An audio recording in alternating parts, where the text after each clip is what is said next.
Okay, We're going yes. live now. That is better, Alan. We can see you better in the light. Yep. Look at that. Okay. All right, How's everybody. that? I believe we are officially live, and let me just check really quick to make sure. And yes, we are. Hello, hello, hello. Welcome, everybody. This is Neil with Portal to Ascension, and welcome to the Starseed panel.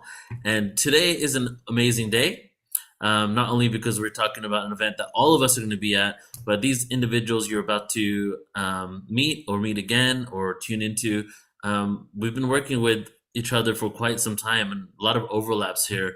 So this is kind of like a family or a galactic reunion, if you will, because the amount of awareness that is being shared by the individuals that you're about to receive transmissions from today is truly unprecedented and profound. So this is not just us talking about our work and also talking about the conference coming up, but this is a transmission from the stars today. And this is a Starseed panel, which is a little side note here. There's a Starseed conference coming up April 2nd that Alan's going to be a part of, that Flo's putting on. And I want to start it out by talking about Starseeds going mainstream. For all the panelists right here, I'm going to put you guys on gallery. Give me a nod if you've seen the news broadcast about Starseeds that happened over the last couple weeks. You guys saw that, right? So No. no. Okay. So the Popular Mechanics released this article basically saying that there's all these people in the world that think that they're ETs incarnated on Earth and that they're here to help humanity evolve to a whatever, to help humanity out basically. And it was just one article, but then it got picked up by the mainstream news outlets, MSNBC, NBC, CNN, all started doing different broadcasts about it and going into depth about kind of in depth, a few minutes, explaining the fact that there are all these individuals out there that think they're starseeds. So think that they're from the stars. And the reason why they did this, and because I do SEO on YouTube videos, so I already know that one of the number one spiritually searched keywords on YouTube is what is a starseed. So they probably were thinking, why are people searching this? And started researching it and found out there's a whole community of people that believe that ETs incarnated on Earth. So this, I feel, has is on some level, no matter what, everything they do backfires to the point that all they're doing is just allowing more people to be aware of this concept. And I got a feeling that there are those out there that probably think they're from the stars or believe that they have some sort of ET connection or even have ET memories that didn't even know there was a community out there that is doing this work. So, this is just showing that over the last few years, more and more of what we're doing is being validated and it's coming out into the mainstream because this isn't a fad. This is the new age. This is the new world. And the new world is the paranormal becomes normal, the supernatural becomes natural, and that's what we're moving towards. So we're seeing it seeping over into the mainstream because it's all a part of the divine plan, I feel. So it's the perfect timing for us to really have this panel now and have these discussions here. So, I also want to say, yeah, go ahead, Neil, Alan. I Yeah. just want to say this is sort of the first generation of starseeds we're talking to, because there's a lot of people claim to be starseeds and they're just recently waking up, and that's great. But these people on our panel tonight, great women, have been around, and so they're really first generation of activated starseeds, along with me, you, and Joan. And so there's, I think, this wisdom that can be gathered from Lori and Jenna and Sheila and Geraldine that you don't get from someone who's saying, yeah, I'm a starseed, that's great, and then what? So let's go deep tonight into really where this planet's going as leaders of a starseed nation. Activate the higher consciousness. That's what I'd love to see for tonight. I love that. Why don't you start out, Alan, because you only have a few minutes. So what are your thoughts on that? So everything's changing now, right? I mean, if you believe in astrology, Pluto has gone into Aquarius. Aquarius is the sign of free thinking. Pluto's the sign of digging up all that underground, subconscious. And so we're meeting these two different worlds, the deep part of esoterics that have not been conscious before. So, but it's also all changing. So we're moving into a new time of unprecedented revelations. I love the phrase more than you ever imagined. That's sort of where we're going now.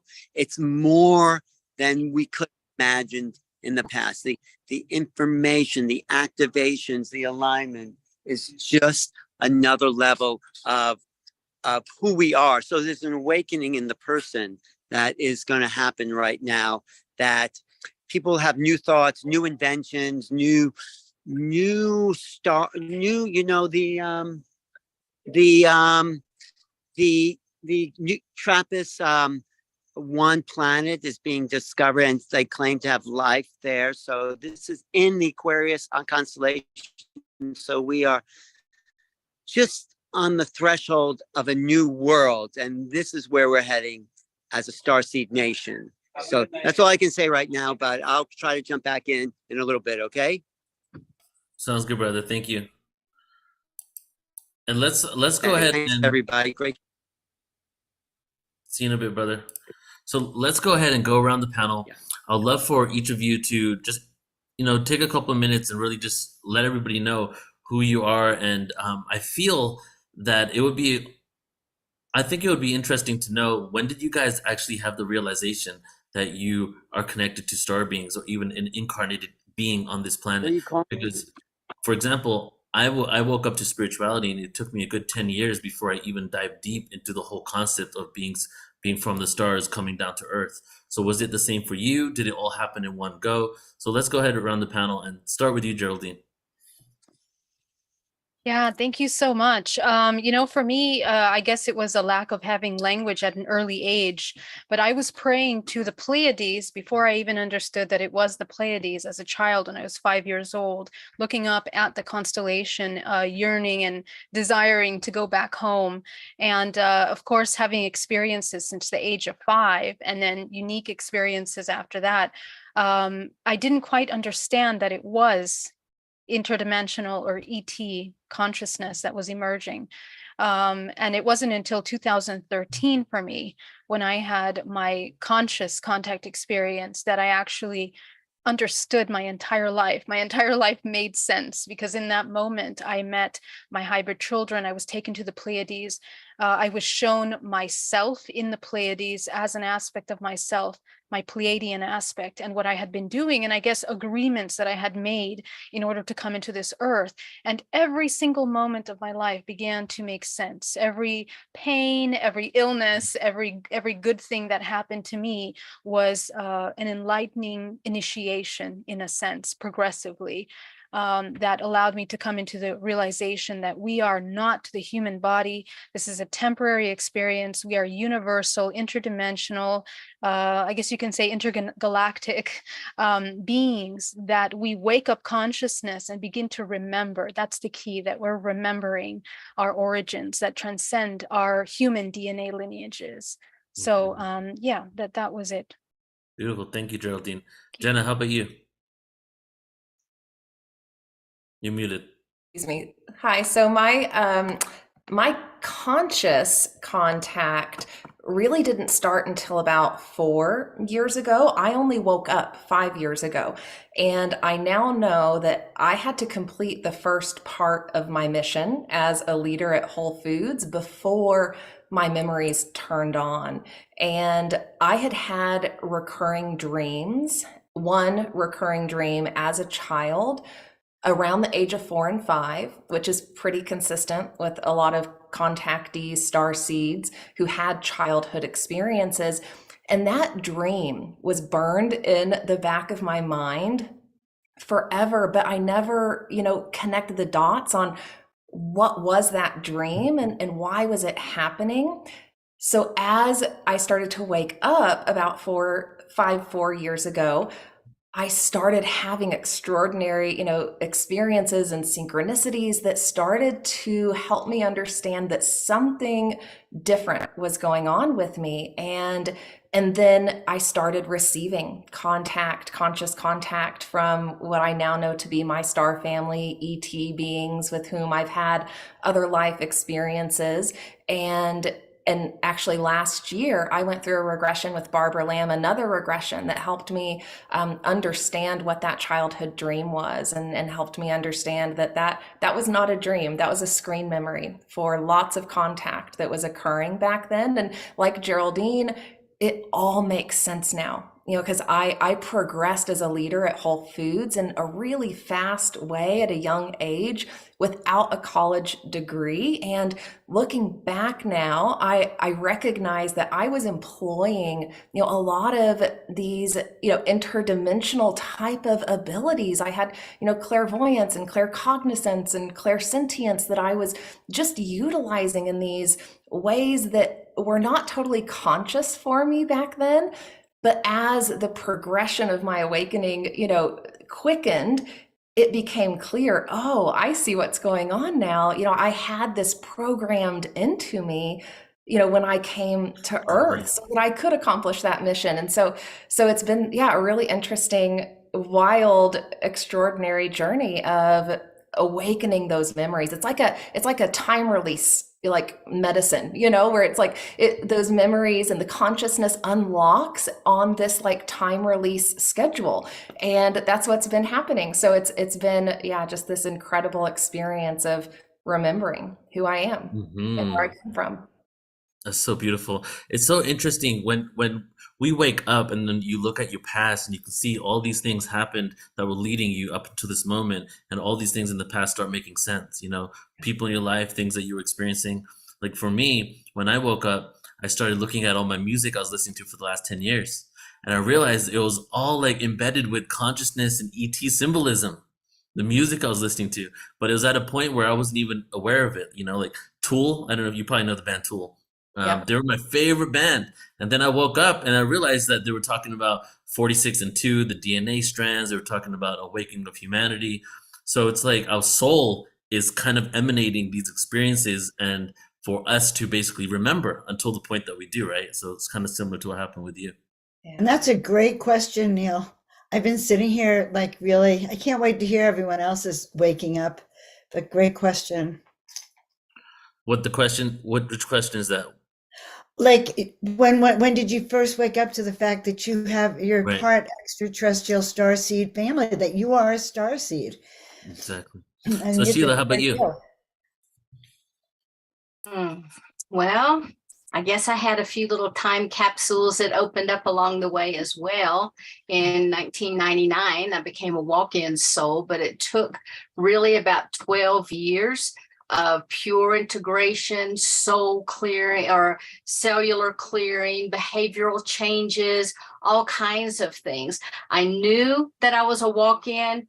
I couldn't really wrap my brain around being a walk-in because every belief system that I'd ever had was shattered, even though I accepted it. It was a really strange time in my life. But in 2012, I believe when that new photonic wave came across the planet, there was another up-leveling.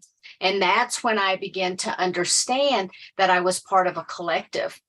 Now, as being part of the collective, I was part of I had my multidimensional aspects of my Arcturian, Andromedan, Palladian, angelic, Syrian, Lyran, Mantis, all of those lives that I had lived before. And we were in pure consciousness and had come to the planet and was working in the crystalline grid.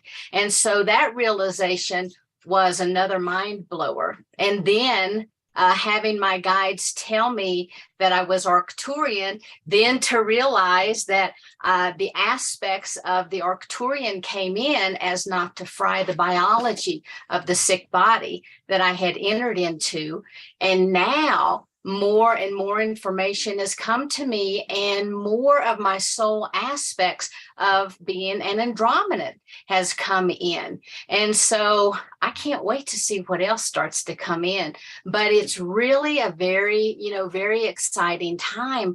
I know even since the spring equinox, there's been so much happening, and people are beginning to release. They're having old patterns coming up.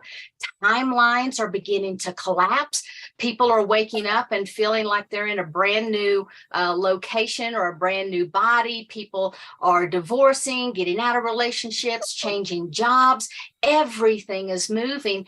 And because these timelines are beginning to collapse, I believe that we're starting to kind of skip time, that we're starting to jump timelines, moving from one timeline into a higher dimensional frequency. And so as we are inundated with more and more of these photonic waves that's washing across the planet, I truly believe that more and more people are going to change and wake up to the fact that they are a starseed. Yes, I love that. I love, and Geraldine said the same word, so did Jenna. And what you're explaining with you reclaiming these parts of yourself is that word remembering, right? I feel it's the most beautiful word. It really is that we've had amnesia and we're reclaiming parts of ourselves. And as we do that, we have a fuller picture of what it means to be us living on this planet at this moment, right? So it's just so beautiful just to be able to unlock these memories. And I feel like, because when I see the people on these panels, you guys inspire me in the amount of empowerment that you have, the amount of knowing you have. And I feel the more you do this work and the more you claim parts of yourself, the more in your mission and in power you become, right? So what would happen if humanity collectively was able to remember, right? How empowered could we be is the question. Wow. Right? It's exciting. So let's go to Lori, and then we're going to go to you after Joan, because I want to hear you and your connection to the angels and how it got into the ETs. So let's go to Lori first. Hey, Lori. Hey. Yeah, so in keeping with the question, my so-called awakening or remembering happened almost 20 years ago now. I was living in Maui at the time, and I was studying with a very progressed teacher who spent most of his life living in the Himalayan mountains and learning things like teletransportation and levitation and elevating into mountaintops. And so I was studying with him, and one of the things he would teach us was to meditate through the evening and not sleep. And so I was one night sitting on the golf course behind my house and where I lived, Galani, and there was a ship. It was the first time I'd ever seen a ship. This was so many years ago. I knew nothing about the extraterrestrial history or any of that. I had no knowledge. I just knew that somewhere in the future, something called 2012 was coming and everyone was going to wake up, or something good was supposed to happen. And I thought these ETs were here to help us. And I really knew nothing back then about it. And, but I saw the ship and I knew it was a ship because it was so low and it was a circling light, very low to the ground. And I was already doing and engaging in telepathic communication with animals quite easily. I was already connecting with beings who, in a sense, were what we call dead, because my brother had crossed over, transitioned, and he was my divine wake-up call. And then the animals started teaching me. So I already had those gifts.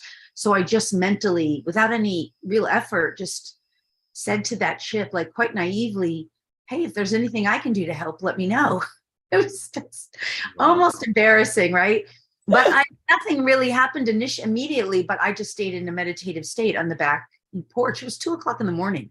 There's no airplanes in Maui at that time at 2:00 in the morning. All the airports were closed at that time, at least back then.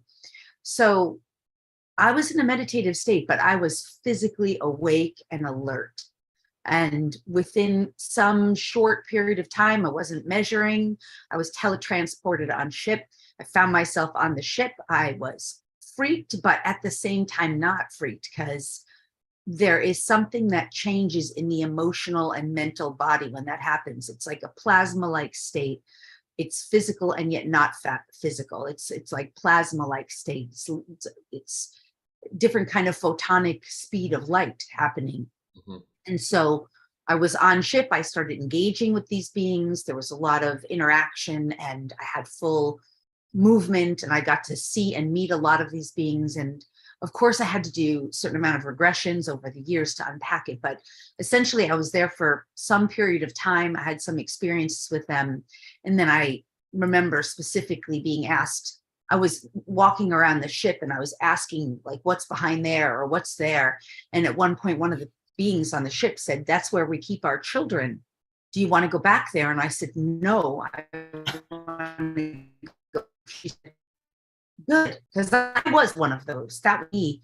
So her saying good was her, like, I didn't identify as the child from back there. I identified as the person who belonged on Earth. And as soon as I said, I want to go back home, she said, that way. I went through a door that opened and I was back on my porch. Wow. So, and after that, I'll just say, for at least in memory, it must have been at least another month after that, I was getting constant, like what I call downloads and transmissions of patterns of geometry and lights and all kinds of things. And I would ask every night, like, what is this? What is this? And I was always told, you'll know when the time comes. And of course, now I understand. And over the years, doing DNA activations for people and animals and working with all the genetic coding and all of our own light and all of the gifts that are available to us as a human species. Those are part of what I was getting. And my ability to share this with others and to teach others and to facilitate it for the awakening for others. That was part of it. But I just want to add one other piece, was that the next morning, after I really had a sleep because after that, I was just like, what the? I remember the next morning waking up, and I didn't really know anyone on Maui. I spent, for the most part, 2 years alone, for the most part. And I remember being in my car and like driving to this space where I used to go, and I was just enraged. I was furious. I knew that there was an implant put in there. I was so enraged because I was just like, how could you do this? Like, what am I supposed to do with all this? Like, so it was a lot of work to unpack all of that. It wasn't like this graceful, like, it's sort of sometimes, we can sometimes glorify all of it. And yes, it comes with incredible gifts, but to me, they were hard earned. They weren't just like, oh, I'm in the light all of a sudden. It was a lot of work and a lot of, yes, ongoing unpacking and making sense of it all, and like working with these codes and this light and this from the space of consciousness. And sometimes we make it sound a little glamorous or something. I don't know if it seems that way to some people, but I don't think that's the case. But what I do think is that the purpose of the star seeds in general is to be able to anchor in certain virtues and gifts and consciousness that was just in a sense, it was like lost to the original. It's never been truly lost to the original organic human design. It's in there, but it's just been so manipulated over eons of time from what we might call negative aliens, that we have to restore that, reawaken it, replenish it, rebirth it, renew it, remember it. So anyway. Right. So are you saying that the integration process isn't always, rainbows and unicorns, because it's a whole restructuring of our belief systems and a reclaiming? So do you think you're still integrating some of that? I think it's an eternal process personally, because I don't think the starseed, the true starseed mission from my perspective is one of unification with the divine. It's a spiritual mission. So that's eternal. That never stops, Right. And yeah, it wasn't all rainbows and butterflies. I mean, some of the mind-blowing stuff that you have to work through especially in the early phases of like trying to discern what's real. And I think this is part of what we're going to see in the upcoming phase of this Pluto that now has moved into Aquarius. And over the next 20 years, there's going to be so much of this kind of like, what is real anymore? Because we're moving out of reality as we've known it and into the space age, really, where we're going to be interacting with more and more, extraterrestrial and other planetary off-planet beings and other species. And so, there's going to be so much of that collective unpacking. What is real? What's really real? So that was part of the most difficult part of it, because when I was going through it, I'm living alone in Maui. I didn't know anybody. Well, did I not know anybody? I remember at one point, and I'll be quiet after this, but my father was like, I need you to see a doctor. Like, that's the whole thing in the early days they used to say is like, don't tell anybody, they'll think you're crazy. And that was like what was happening to me in a sense, Yeah. Anyway. Yeah. Thank you for sharing all that. Yeah. And what's real is, yes, I mean, at this point of everything I'm learning, I'm still every single day thinking the same question myself. You know, Right. Right. you know, I'm really deep into holographic simulation theory at this point, which I feel is a fact because we're you know subatomic particles vibrating in and out of reality. Like, what is physicality, right? What is all of this? Right. And Right. that's actually quantified and provable. Yet Right. people don't think about it. There's so many question elements that are provable, but we don't have the bandwidth in our consciousness or time in our days to even contemplate these questions. Mhm. So, Right. let alone beings landing, then what is the next question, right? Right. I mean, that's one of the most wonderful things about really cultivating the relationship with the divine. Because as we cultivate our unique relationship with the divine, everything is so easily, actually, discernment from that space becomes much easier because it's always Right. about aligning with the highest, Connection. clearest, pure truth that is the divinity, that is the divine source, the original source of consciousness. And that's where, from my perspective, absolute truth lies. And there's not a lot of absolute truth. Most of these frequencies are just consciousness perspectives. Yeah. But aligning with absolute truth, which is just so magnificent. Okay, That that's a comes good through one. through the I wrote sacred. that. We'll ask that question later. We're going to talk about truth in a little bit. So let's jump to Joan of Angels herself. And Joan, I want you just to kind of tune into everything you heard here. Let us know your thoughts, and then I would love for you to explain your journey of connection with angels. And are these angels star beings, or is there another realm of angelic realm, and then the star being element came later? Because I know we've been having conversations about your Arcturian self lately as well. So, you know, what are your thoughts, John? Well, that's a great, first of all, I think this is a fantastic question. And I really love hearing everyone's perspective and kind of your awakening. I started, I think it was in, I don't know, 2008, when I first started going to more of these UFO conferences.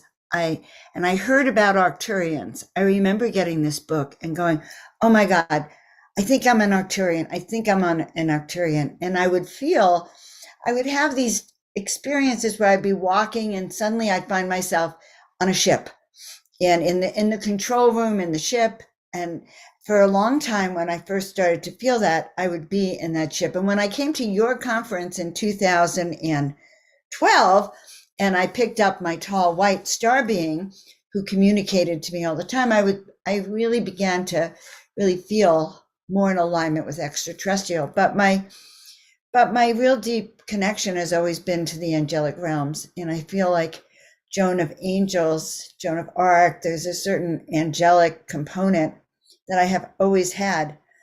And when I was told to paint 33 angels in 30 days, and I began to paint and I began to feel wings and I began to feel one with that tribe.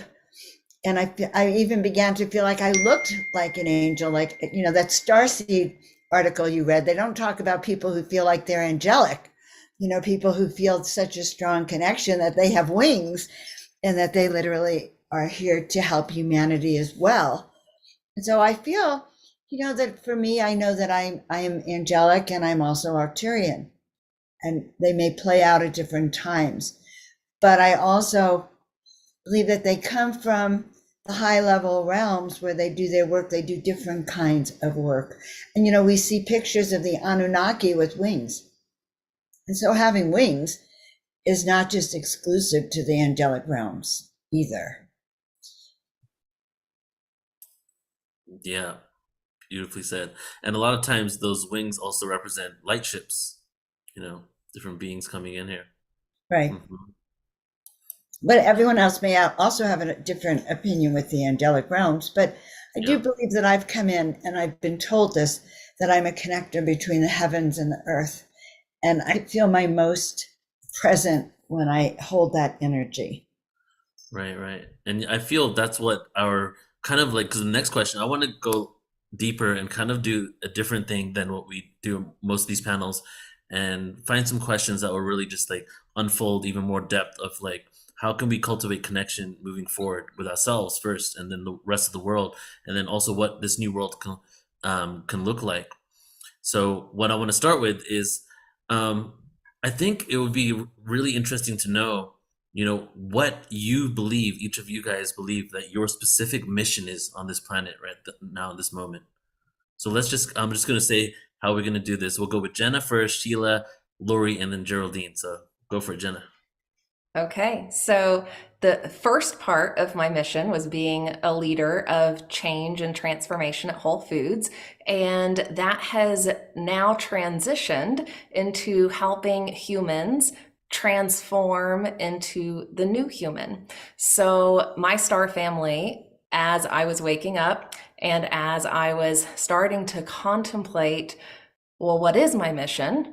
I got told very specifically that I was to leave Whole Foods and that I was to go down a path of shamanic study and very specific spiritual and transformational practices that do, what Lori was talking about, DNA activations and the energy work that helps us upgrade and transform our energy field, and as part of that, the shadow work, right? And the reprogramming and really looking deeply at, where are we holding, the distortion and the collective trauma and the ancestral trauma that humans have, carried for thousands of years now. So my current mission as part of Star Family Wisdom is, presenting a mystery school and programs and courses and these transformational tools that help people literally do that transformation work and literally at a cellular DNA level turn on the light codes of the new human, because that's what we're here to do. That's what all star seeds are here to do right now. And even if you are a star seed, your human, your human suit, your biology, right, is carrying all of the stuff that came before us here on Earth. And so we're here to do that work, to clear it and shift it and transform it. And so the mission that I now know as part of my time here on Earth is to help as many people as possible move through that process. Because like Lori was saying, it's not easy. Transformation's hard, and it's something we as humans naturally resist a little, because it pushes us out of our comfort zone. It's gonna get uncomfortable. We've got to face our fears, right? All of that stuff comes with transformation. And so, having some structure, and support and these like initiation processes that help people step by step go through that transformation is what my mission is now. And to share as an open book and be as transparent as possible about my transformation and what that awakening was like, and what I've had to face as part of that. And for anyone who's interested, by the way, on I think April 4th, a podcast episode is coming out where I share my entire regression from last year, and you get to hear me relive this contact with mantis beings and gray beings as a child, and you get to hear me relive remembering time on a ship before I came into this body. And so I share that regression because it's not like the most comfortable thing to listen to, because I'm in tears, for the first part of it, as I'm releasing trauma that my child, human self was carrying. But I think it's important that, we just, peel back the layers and, pull back the curtain on some of that, because I think that's like the level of transformation that we need to be going through. And we need the ability to face, whatever we're carrying. And we need the ability to be able to, face some of the darkness, that is on the planet, and find a way to shift that, right? And find a way to call back our power and, reclaim our soul memories and all of that. So I share the regression for people who are just waking up, or people who think they're star seeds, or people who might think they have suppressed memories, that need to come out, because that's part of our transformation is uncovering all of that and learning then how to transmute, right? And how to transform, what has been in the shadows into gifts and into light. So transformation and helping everyone become the new human is the mission. It's so interesting how how much trauma there is beyond this life, right? In other realities. And as we remember these lives, we're able to bring peace to those existences as well, right? And it's I feel like it's almost like we're not able to go into this next dimension with the baggage that we've created from these Right. traumas, right? Right. It's like we've So got to it's, clear the karma. Like yeah. and we're all carrying lots of it, you know, and so we've got to do that hard work to raise our vibration, transform it, and carry literally the energy of heaven on earth. Like that's our goal. That's what we're here to do. Hmm. Sheila, how about you? What is your mission?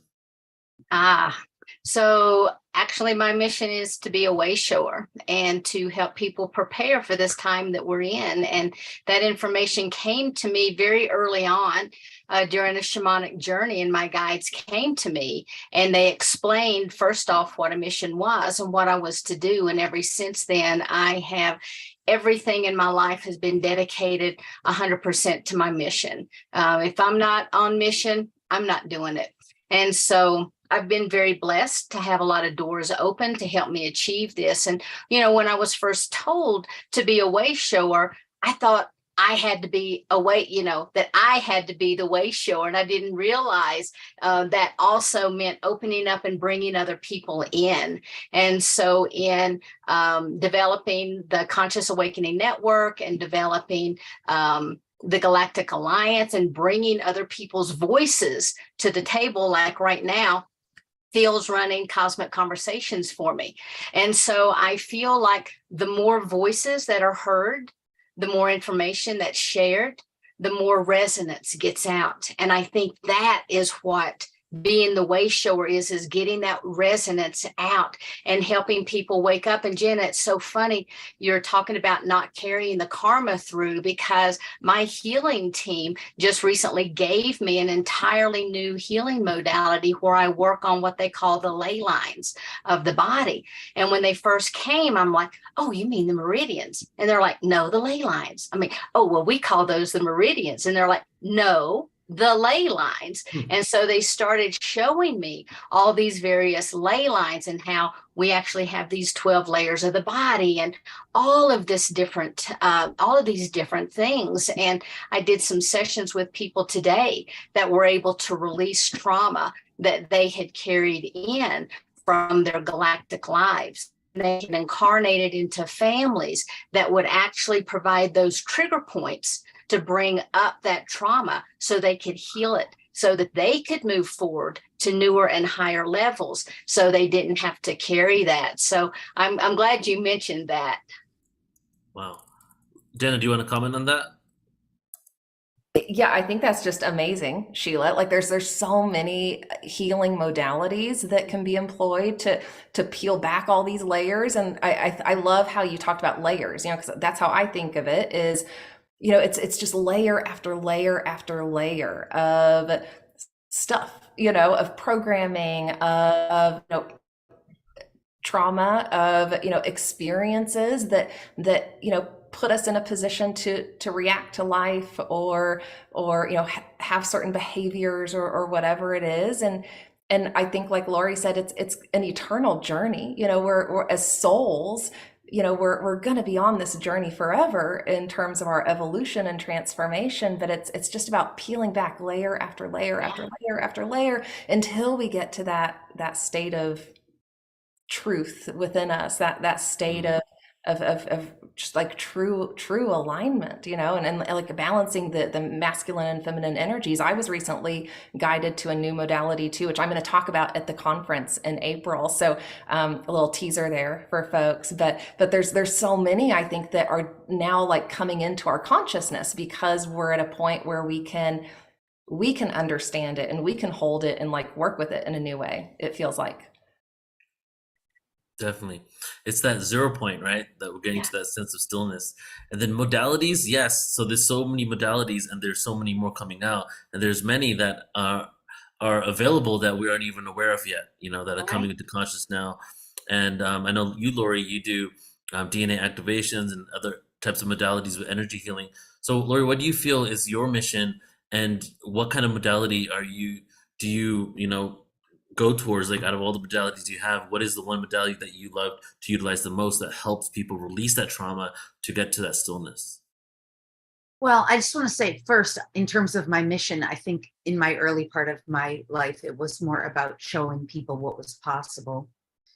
And I still think that's a huge part, because I find that in my experience as just as a light worker, that I'm always demonstrating to people, like sometimes without even demonstrating to people how what's presented in the physical world is not the limitations that we have, that we can go way beyond those limitations. So those perceived limitations of the external reality. So I think that's a big part of it. But overall, I would say my mission and purpose is to serve the light. I'm very clear about that. And I think that a lot of people don't always understand that.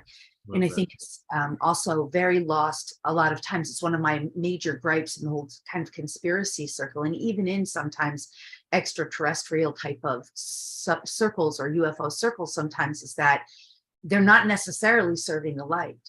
And I don't think that people always realize that. I don't necessarily know that people realize what the difference is between serving the light, serving the dark, or being, just serving the ego, serving the self, or just serving the greater good, which that's awesome too. There's necessarily no judgment between them, but I do think that people don't necessarily realize or know who or what they're serving. And it's not, the dark is not necessarily evil. The dark is constriction, contraction, resistance. The dark is staying small, stuck, or keeping us in the old paradigm. The light is expansion, right? And there is a plan for lighted creation. There really is a supreme type of consciousness that we identify as source, God, creator, the divine, however we relate and understand and integrate with that consciousness. But it has a plan for lighted creation, and that plan is of the light. That plan is in service to the collective, to the expansion of consciousness. And in order to truly serve the light, one must be aligned fully, wholly, and completely with the light and its agenda. And one must be continuously choosing to sort of release or disalign or disalign with that egoic structure that is in what we call fourth dimensional reality, that serves the self or serves egoic structure, or in some way gets pushed or swayed about between constriction, contraction, and expansion, or all the variants in between there. So for me, when you ask what is my purpose here, my purpose now really is to bring in the light and to help people to understand that there is a plan of the light. There's a plan for lighted creation.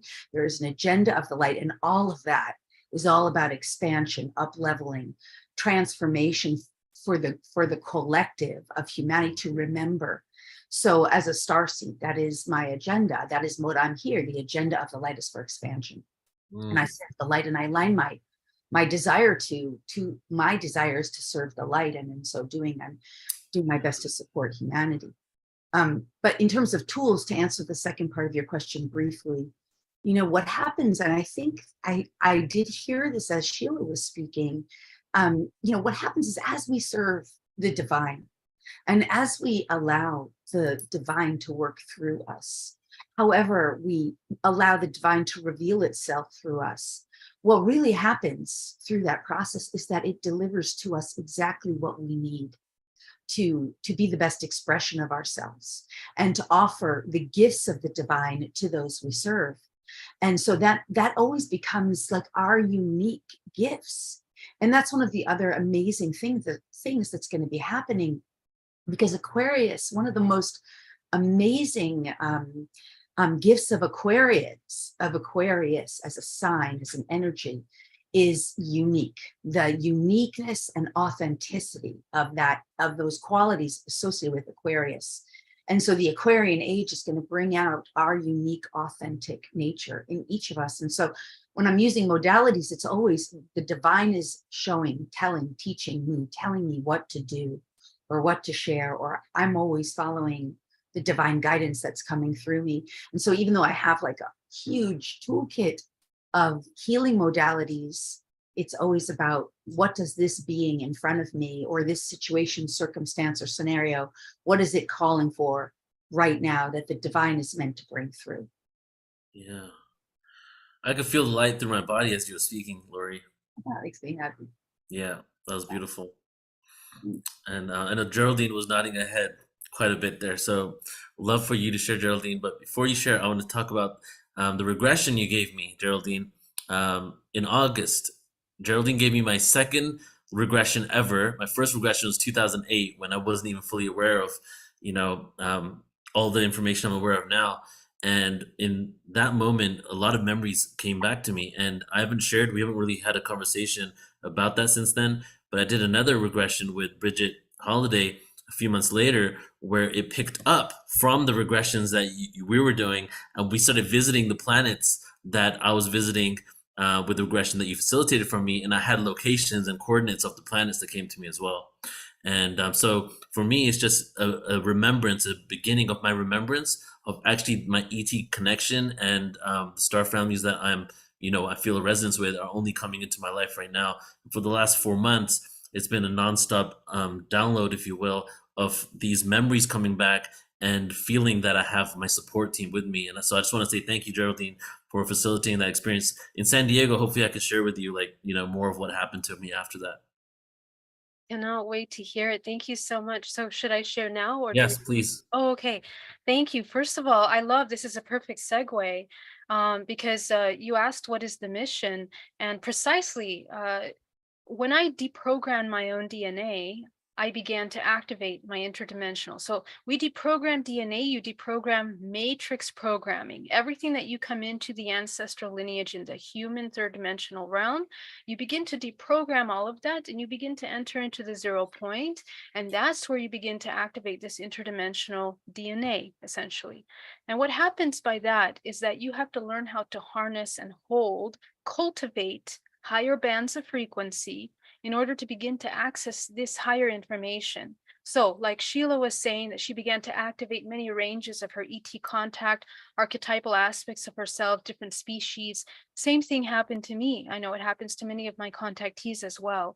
And when I began to open these layers within my interdimensional DNA, I began to get invitations or perhaps activate contractual agreements, memory encoded in that ancestral DNA, intergalactic DNA. So there were channeled information, technologies, information, ancient wisdom of our history of the world, of the universe, of the galaxy, physics and science, math of how this universe functions.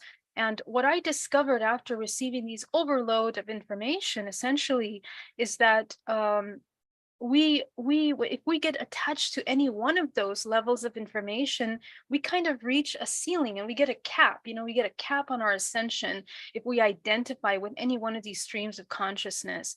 So what I discovered as a result of that is that my purpose really is not to align with any one of these streams of consciousness, but to integrate and become the 0 point in order to harness and access all of them simultaneously and at the time that it's necessary for this information to be applied.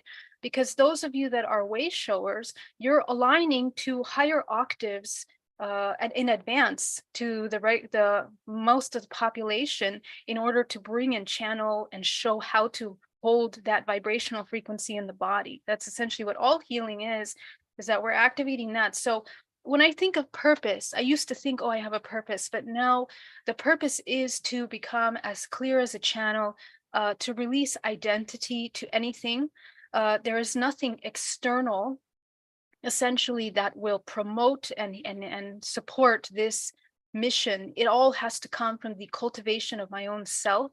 And that is the example that I hope to hold for others in walking through their ascension, and their integration process. So my healing modalities are constantly changing, and they're molding to the spirit and the soul that is required at that time. And I guess when, through resonance, when you change your frequency, it changes and activates their DNA without you even having to do anything. You're holding space, and the other human aligns to that. And that becomes, we, as a vortex that we begin to rotate at a higher vibrational frequency. So this is how I would describe it. Beautiful, Geraldine. And what you're saying there is, you said a lot of things, but one thing that I took out of that as well was contact starts from within. Exactly, looking at the internal absolutely. world. We're Right. activating our holographic DNA, which is our interdimensional memory Yeah. of everything that we have been and everything that we are becoming. So Right. that 0 point allows us to navigate interdimensionally, infinitely beyond the human physical form. Yeah. So it's almost like it's quite literal, like not figurative, but literal, that the universe is a reflection of the internal world. Yes, Right. totally. And my friend Sorry Michael White, who we have on our platform quite a lot, in his story he shares about how he was looking for contact and looking into space, looking for UFO craft and attempting to connect with different beings externally. And then, one day he just realized that he just began meditating and getting into the meditative world. And from meditating, he started seeing whole entire worlds in consciousness by going within himself. So Right. the 0 point is within us. The 0 point is the black hole. It's the wormhole to other worlds, and That's it's right. all within. So It's through the DNA. Yeah. yeah, hmm beautiful. Joan, how about you? What is your mission, Joan? Wow, that's so, just to listen to everyone else and how you came to it, it's quite an awakening because we all have our own story. So when I'll just go back to a long time ago. I was 30 years old and I went to this visioning workshop and I laid down there and suddenly I found myself in front of millions of people who needed healing and inspiring. And I was with this angel. That's how I kind of know I'm already angelic. And this angel said, "These are your people. You're here to heal and inspire." And of all the messages I've ever gotten, that's the one that has stayed with me, as I'm here to heal and inspire and teach and help people remember that they're masters, to help people remember why they came here and to hold the light. I mean, most important, we all came to hold this light. And we all came to remember that we hold this light. If we don't, and it's not about whether you're a doctor, lawyer, or an Indian chief. So my whole life has been really geared to that. And I've discovered that it changes. How I work with people changes over the years. I mean, I started off as a chiropractor and discovered I could just heal people just by holding energy. And now I align body, mind, and spirit in different points just energetically because the guides say, do this, do that. And I do it and it works. And sometimes there's no name for it except maybe Joan's system that just came to me and was brilliant because it was right for that person in that right moment. And I know all of you and I know how you all work. And we respond to, really, it's not the method, it's the channeled information that's so direct for each person that we all work with. And the gift of being a starseed and an angelic being is that you're tapped into what other people need, and you're tapped into this energetic, especially of healing. And the big theme is that all of us came to be of service to humanity in some way, shape, or form. Right. That's one of the many reasons I'm grateful for you, Joan, is what you started out with there. You're here to help people remember. And it's great to have you on the team, be working with you so closely, because I get so boggled down with the details sometimes and the mapping and the planning and the structure, just to have that reminder pretty much daily at this point. I have to tell people what happens. Right. We'll be having conversations, logistical conversations with like speakers and people we're going on tour with, and then we're like getting really like heavy with the information. Then all of a sudden, Joan just like says, "Guys, I just want you to know what we're doing right now. We're going around the world activating mystery schools, and we've been destined to do this for so many lifetimes." And so bringing that remembrance and the element is what you spoke about earlier, heaven to earth. The details are here on earth, but the intention, the reason why we're doing this, we should never lose, right? Keep that connection. Yeah, absolutely. Why we've been connected. I mean, it's really funny with Neil and I because it'll come at the most random moment. But I do believe that we're here to help uplift the planet, and we're all of us together too. Like let's talk about the conference. The people who are going to be at our conference, there's 6 of us here, but we multiply it by 5 times the vibration of people.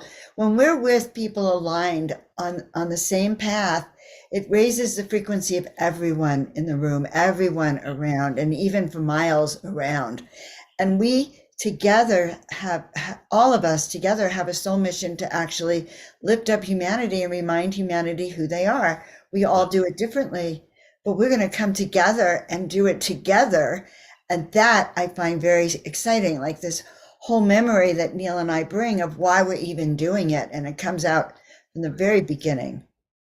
Yes, and that's a beautiful segue because your intuition kicked in right there because I literally have the trailer lined up to talk about it, and that's something I was on an interview with Karen Swain yesterday, and we're talking about what's happening at this event, and yeah, it's all different forms and facets of remembrance. All these different individuals coming, sharing their own perspectives, creating an epic bubble of remembrance, and we're gonna walk into that vibration, celebrate connection with each other, celebrate life, and at the same time re-educate ourselves and unlock our ancient memories so that we can actually reclaim our sovereignty and move forward and create unity and peace on earth. So what I want to do is right now I want to share the trailer, but this is how we're going to flow for the rest of this panel because we're almost at an hour, but there are two major questions I want to ask. So these are the questions I'm going to ask. I'm do the panel, we'll get into it. I want to know each of your opinions on the darkness, right? And so we're going to talk about what the darkness really is. And then I want to also talk about the question inspired by Lori earlier. Is there many truths or is there an absolute truth? And could those truths coexist? Right. So that's what we're going to get to in a minute here. So first, I'm going to go ahead and play the trailer. And this guy's San Diego, California, April 21st, 22nd, 23rd, in about 3.5 weeks from now, I think. And we're going to be in San Diego, the Marina Village Conference Center, right next to SeaWorld, like 4 minutes from SeaWorld. There's over 25 speakers there. We have 5 musicians, 3 days, nonstop awareness, amazing vendors. And, you know, I'll share the trailer right now and you can kind of see some of the amazing individuals that will be joining us. So here we go.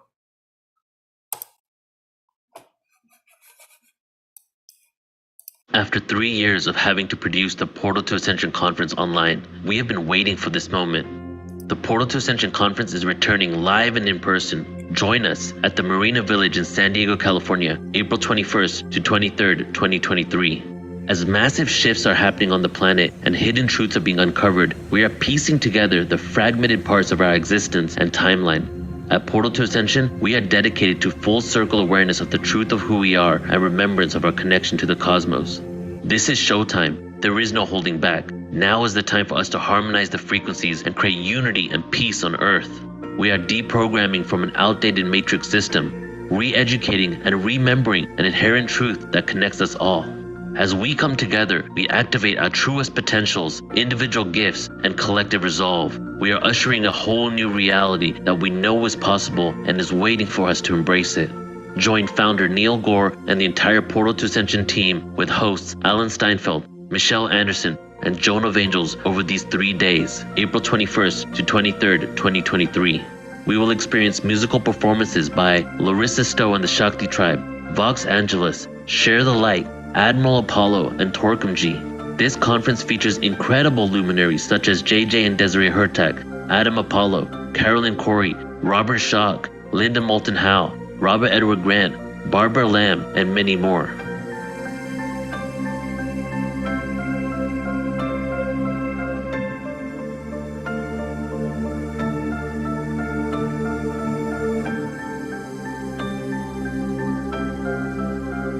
Register now at ascensionconference.com. It is time for humanity to awaken.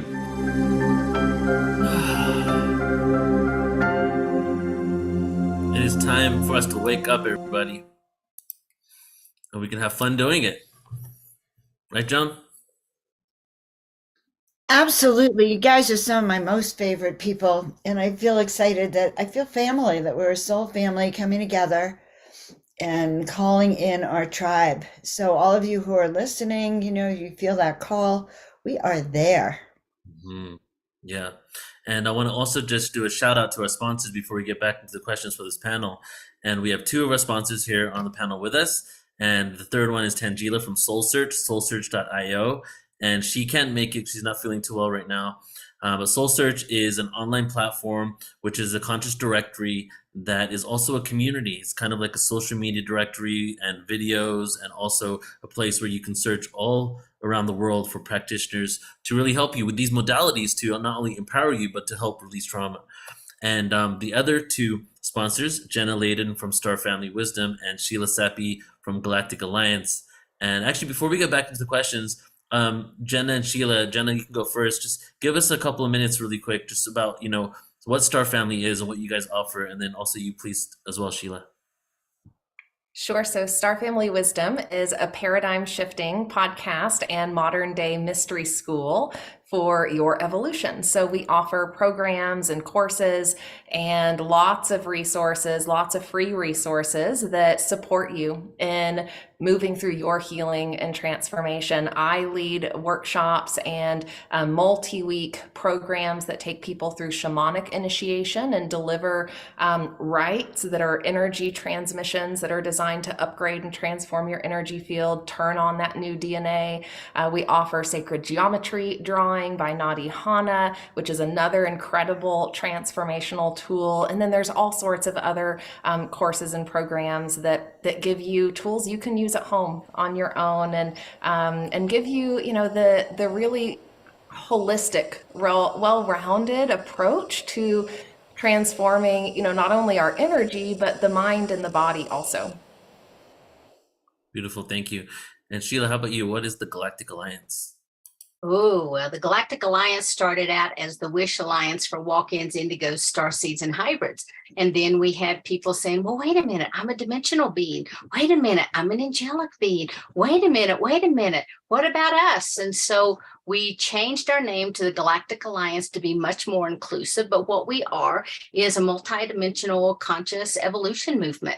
And we're for anyone who is seeking universal knowledge, spiritual growth, education, or community. We have what's called the Galactic Ambassadors. We have over 100 Galactic Ambassadors who provide a variety of services.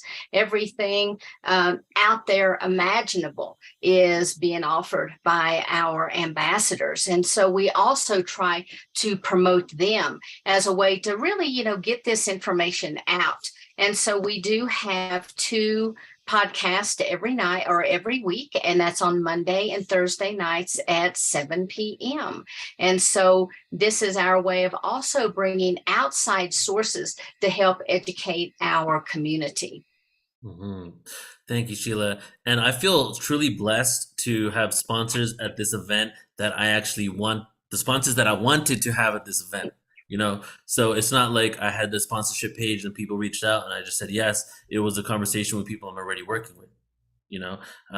Jenna, Sheila, and Tangela are 3 people that I respect and admire so much and done such incredible work. And we work closely with each other. We do a lot of things with each other all the time. So this is really a family coming together to create this event and support each other. The amount of crossovers and layers that we all have with how we're supporting each other and how we work on each other's platforms is so numerous, and it's really exciting for me. So thank you guys. I really appreciate you guys, being there and being sponsors of this event. Okay, so let's get into some more questions, all right? And I know, because I actually have a lot of questions, but I know we don't have time for all of these. So we're going to do the 2 that I said, but there's one other one that I really want to know. Is the question, will we have open contact with the stars in our lifetimes? And what will that world look like? Just your own opinion, or, a lot of you guys actually communicate with these beings. So what kind of awareness and downloads are you receiving? And we'll start with you, Lori, then Sheila, Jenna, and then Geraldine. And Joan. Okay, so the question was, will we have open contact in physical? And let's try to make these around 2 to 3 minutes tops in responses, so we can do some questions. Well, what I want to say first is you need to understand, I think for every human on earth, if you're listening to this, chances are very likely yes. But for every human on earth, what we don't really understand, that we're just starting to begin to realize, is that reality conforms to us. Yes. So we're not really having one experience globally, which is to say, so how does that relate to the question at hand? Is that for those people choosing it, desiring it, needing it, intending it, resonant with it, the answer is most likely yes, because the soul's journey provides whatever experience is necessary, needed, required for the soul to advance and to progress and to grow and to evolve. And so for people who are resonant with this concept of starseed and wanting to know more about star family races and wanting to uncover and discover their own star family connection or their star origins or their original star planet or any variation of that, the chances are incredibly high. And at the same time, as a collective, our the agenda for the light does involve intergalactic, we're moving beyond this matrix of reality where we're just this single planet existing in the middle of space with nothing else around. That's like, so the evolution of our humanity as a collective is moving into that reality. So as beings are ready for that experience and resonant for it, they will have it. Thank you, Lori. My answer to that. Sheila. Beautiful. I loved what you said, Lori.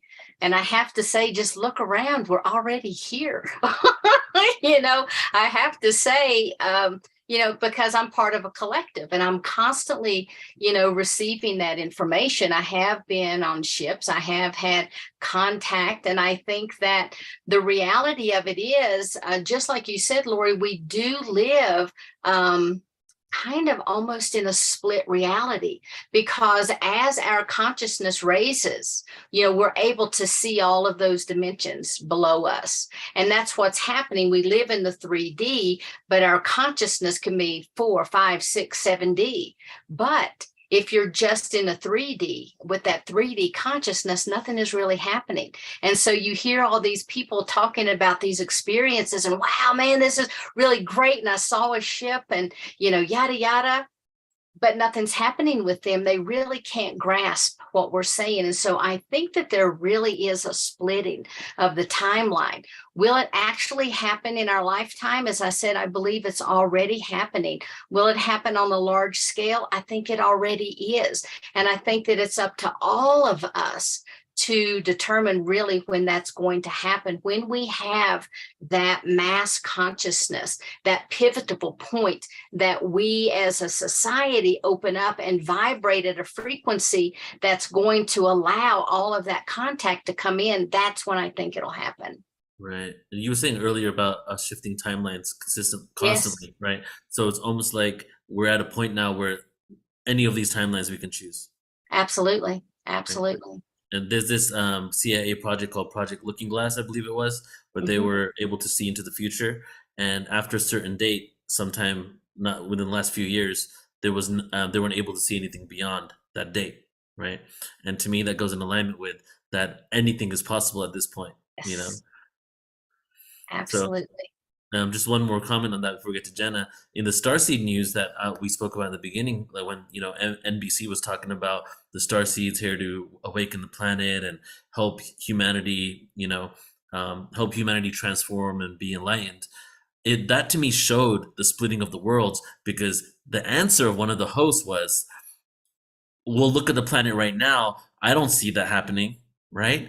But little does he know that we have communities, we have all these individuals that get together, we have people living their best lives and their and being the beacons of light, and we have entire communities and villages that have been created off the grid around the world that are living this. So people are doing this right now, and that was just a mirror reflection to me of like, yes, they just don't realize it. They're not in that world. We're in two separate worlds, right? Jenna, how about you?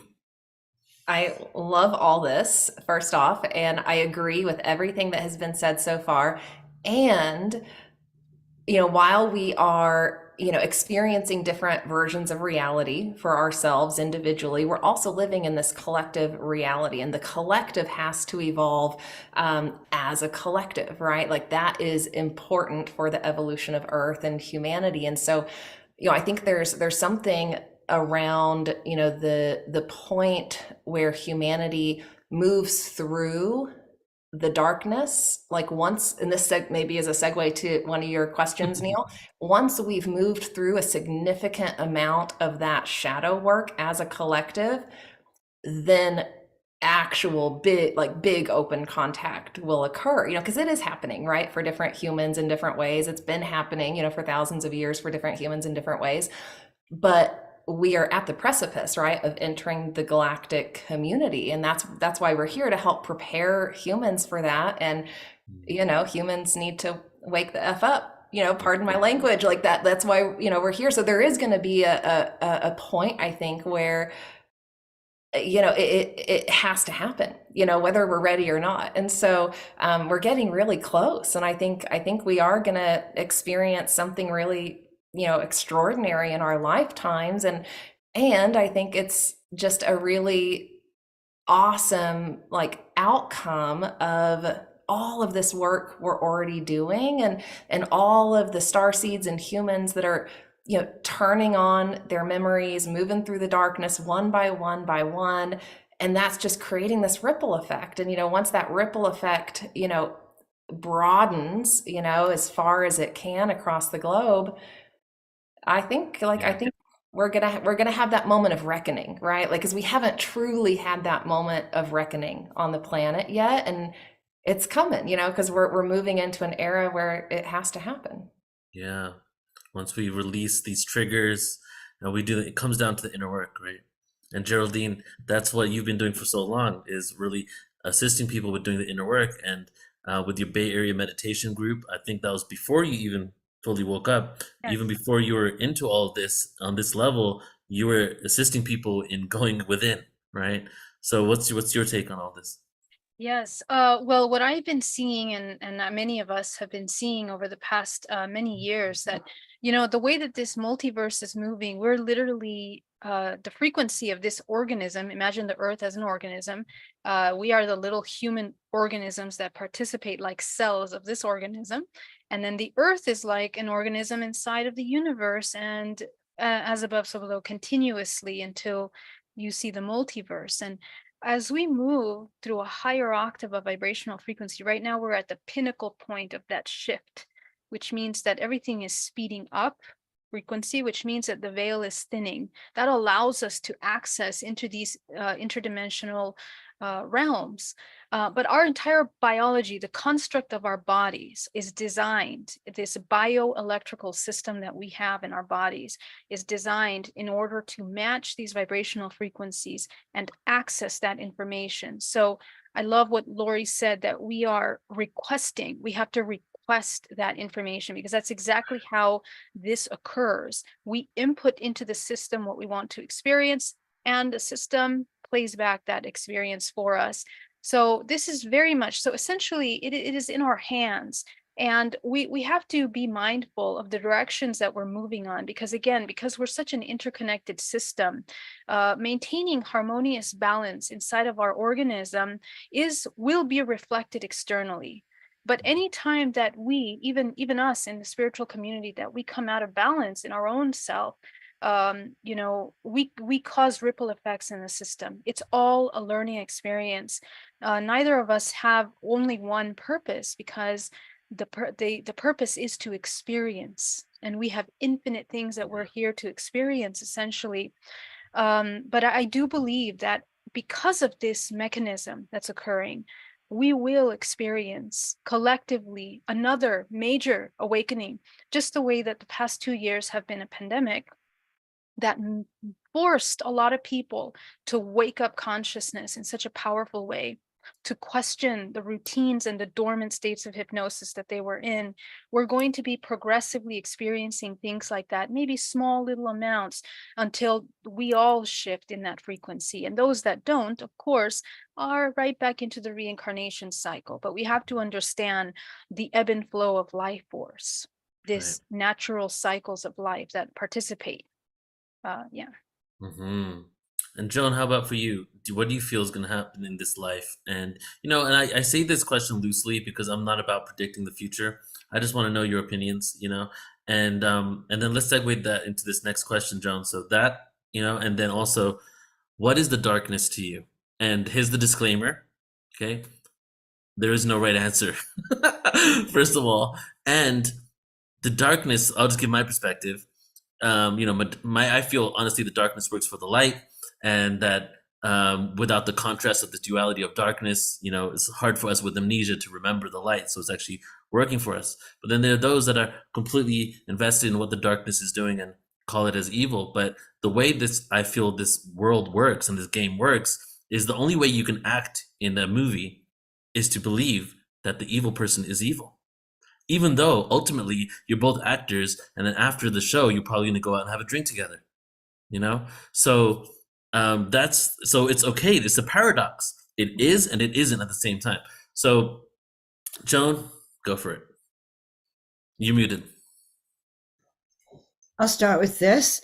I think I just read recent statistics, 69 or 70% of people around the world believe that ETs and aliens exist, and angels. So it's not a matter, when we talk about disclosure, that you're saying the government should tell us that what we see is true. And, I'm not really for that.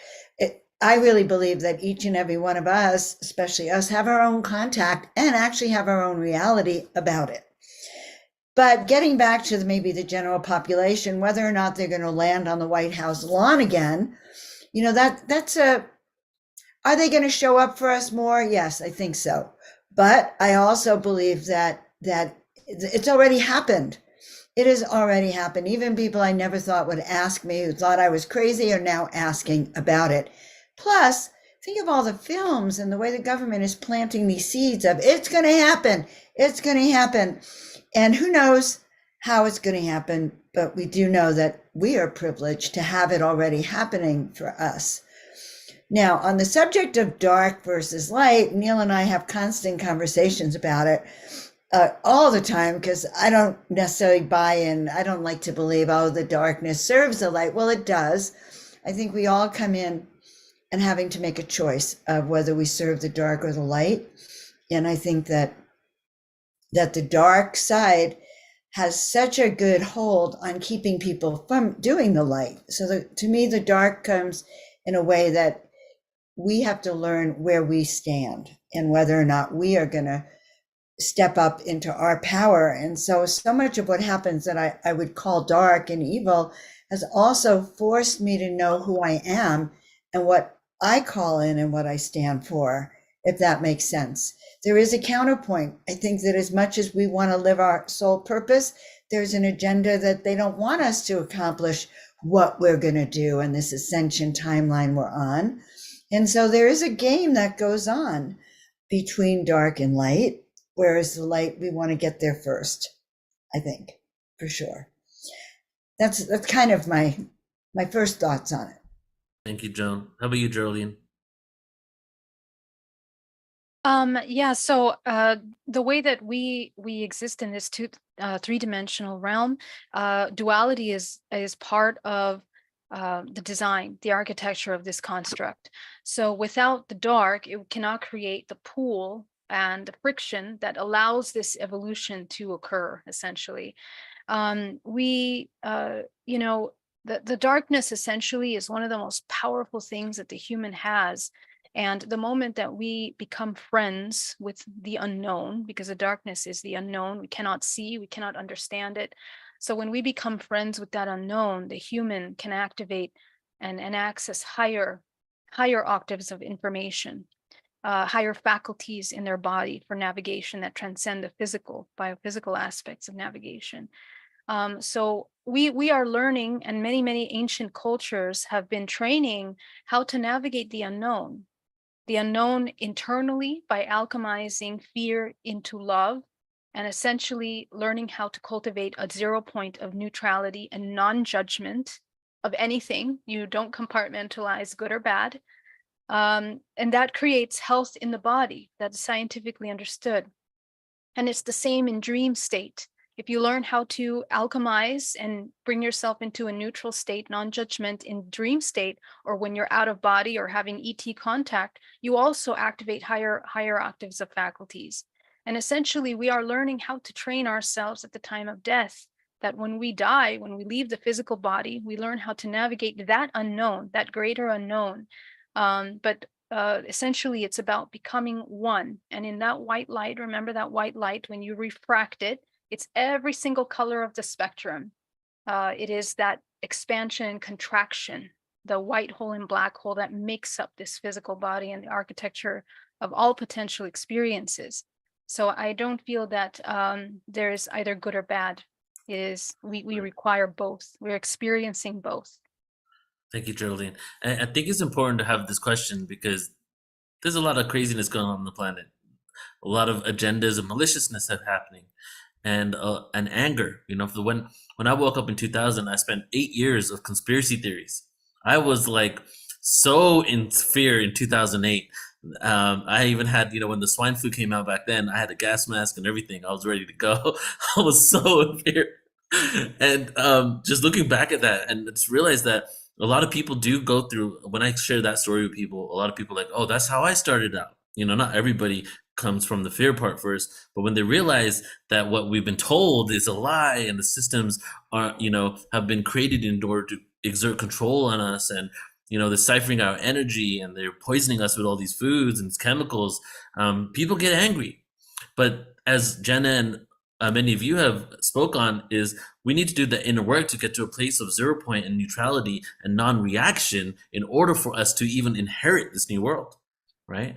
So I feel it's an important conversation to have just on darkness. And I am actually planning to do some panels specifically on darkness, and even a whole series on just reptilians. And just to have those conversations, just to kind of share different perspectives and get us to a place where we don't have anger for them. And it's not like if we let go of the anger, we no longer take action to change it. I feel when you come from a place of neutrality, you're able to take even more action that isn't triggered reaction in order to change something for the better, right? So those are my thoughts on why I'm even asking this question here. So Lori, go ahead. Well, I love this question. I think this conversation is not had enough. So thank you for asking. It's like such an amazing conversation. First, I just want to clarify for definition, because I think people don't understand and they mix the two up. Dark is not the same thing as evil. So let's get clear about this. Dark is potential. It's pure potential. That's all it is. It's pure. It's a void. It's from which all can come through. So when we say even the sacred neutral or the divine neutral, or Geraldine referred to neutrality, that's because from that neutral space, there is no, yes, it is the unknown. It's pure potential. So there's nothing bad in the dark. There's nothing at all negative in the dark. There's nothing evil in the dark. That's not the same thing as evil. Evil, which many spiritual teachers believe foolishly that there is no evil. In my opinion, I know foolish, that sounds like a judgy word, but my point is that, in fact, according to God, source, creator consciousness, and this we can bridge with the concept of absolute truth from my perspective, from the perspective that I have downloaded or aligned with through my alignment with source, is that God's will is for free will to prevail, for humanity to have conscious free will and choice about what we experience. Because yes, we're here to experience, and we're here to have and choose experiences and to participate in experiences. So we have the right to choose what those experiences are. And so in a sense, God, source, creator's law is free will. And there are many universal laws that align with laws of physics, which are spiritual laws as well, that uphold and support that. So by definition, then, evil is the deliberate attempt to usurp free will, especially through means of secrecy, coercion, manipulation, and/or conspiracy, and other various ways. So that is evil. But evil is not necessarily of the dark. It simply is part of what exists in the duality of the experience. And so through our awakening journey and through the development of our own divine discernment, which we can develop by desiring truth, especially divine truth, it becomes easier to navigate what is evil and what is not, what is true and what is not true, because that's a gift of choosing to align with the light. That's a gift of choosing to align with the divine. That's a gift of choosing to become more conscious. The desire for discernment, the ability to have and utilize discernment and to understand what is evil and what is not through free will choice. Beautifully said, Lori. Yeah. Thank you. That was such a profound discovery for me. I have to tell you, through my own struggles, right? through my own desire to know truth, because of course that is such a quest right now. And I was always so I would struggle in the, you know, in the overlapping of conspiracy types of things, because, you know, there can be, I could go on about this, I won't go, but we can get lost. That is a black hole. It's a rabbit hole of its own. And if you go down that hole, you're making choices that actually align you potentially with evil, potentially, not in all cases, but in some cases, because it's like you're deciding to serve an agenda that serves what a part. When we talk about darkness, in some cases what we're talking about is constriction, contraction, because that the contraction is the uncertainty, the unfamiliarity, the I don't know, I'm not in the light of the expansion. The light is the expansion into greater consciousness. The dark provides the contrast for that. But so in the constriction of it, right, there is ultimately an expansion out of it. So this is how I arrived at this kind of consciousness, because I was in my own forms of constriction on this. Yeah. Wow. And yeah, I think we'll get into this part later. Maybe we'll have another conversation. But when you said evil is not necessarily of the dark, you know, that's a whole other conversation we need to have right there. It is a whole other conversation, because the light can use evil too. Yeah, exactly. And it's because, like, something I like to say these days is that, you know, if we all came from the oneness and we all came from the singularity, and duality came from the singularity, and duality was the light and the dark that eventually became lower and lower in density until it became this world where we even demonized a part of it. Do you think singularity and the oneness judges one part of itself over the other? Or does it accept itself unconditionally? Did it split into two and say, I will only love half of myself, the rest of myself I hate? Or did we have the free will to choose to not like the other part of ourselves, and only when we embrace our shadow will we ever become one again? You know? Yeah, I mean, ultimately, you know, because that is the highest, one of the highest truths, is that ultimately consciousness is divinely neutral. And that divine neutrality is fully, wholly, and completely in acceptance of all that is. Yeah. It is 100% accepting of all that is with absolute zero judgment. There is no wrongness in any of it. Right. It's experiential. It's all about experience. You know, the expansion of consciousness. Mm-hmm. Sheila, how about you? What are your thoughts? Well, Lori, you took everything that I was going to say. And I say ditto. I love that, because I look at darkness as the void, the place of all possibilities. And also I look at it as duality, because it was one of the first movements, as I call it, one of the first movements of source, when that polarity became the infinity symbol, when that polarity became that yin and that yang, when it became the light and the dark. And you're right. Everything is about experience, everything we're doing. And so, you know, when I talk with people, or they're coming to me and they've got this shame, blame, guilt, and all of this stuff, it's like, you know, it's just an experience. Release it. Just let it go, because really on the other side, there is no right and there is no wrong. There just is. And we exist for source to experience through. And so this place of all possibilities, I think, is one of the most powerful places that there are, because it began with one of those first movements, that mitosis. Exactly. Thank you, Sheila. Jenna, how about you?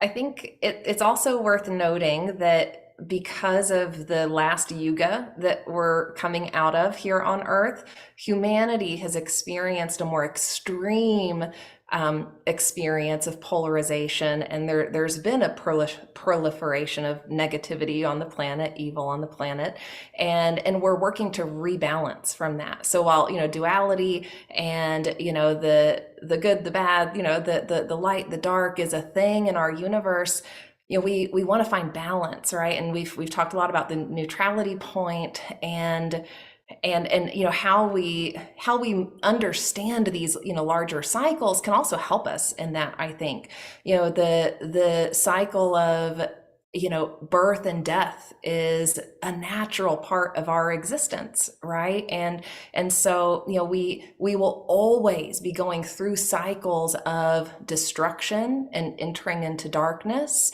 and we'll then be going through cycles of coming out of that darkness and experiencing a higher, more expanded state of being. So no matter where we're at individually, or what we're choosing to serve, that cycle is true for all of us. It's just a matter of understanding how we move through that cycle, and how we utilize those times in the darkness for our creative potential.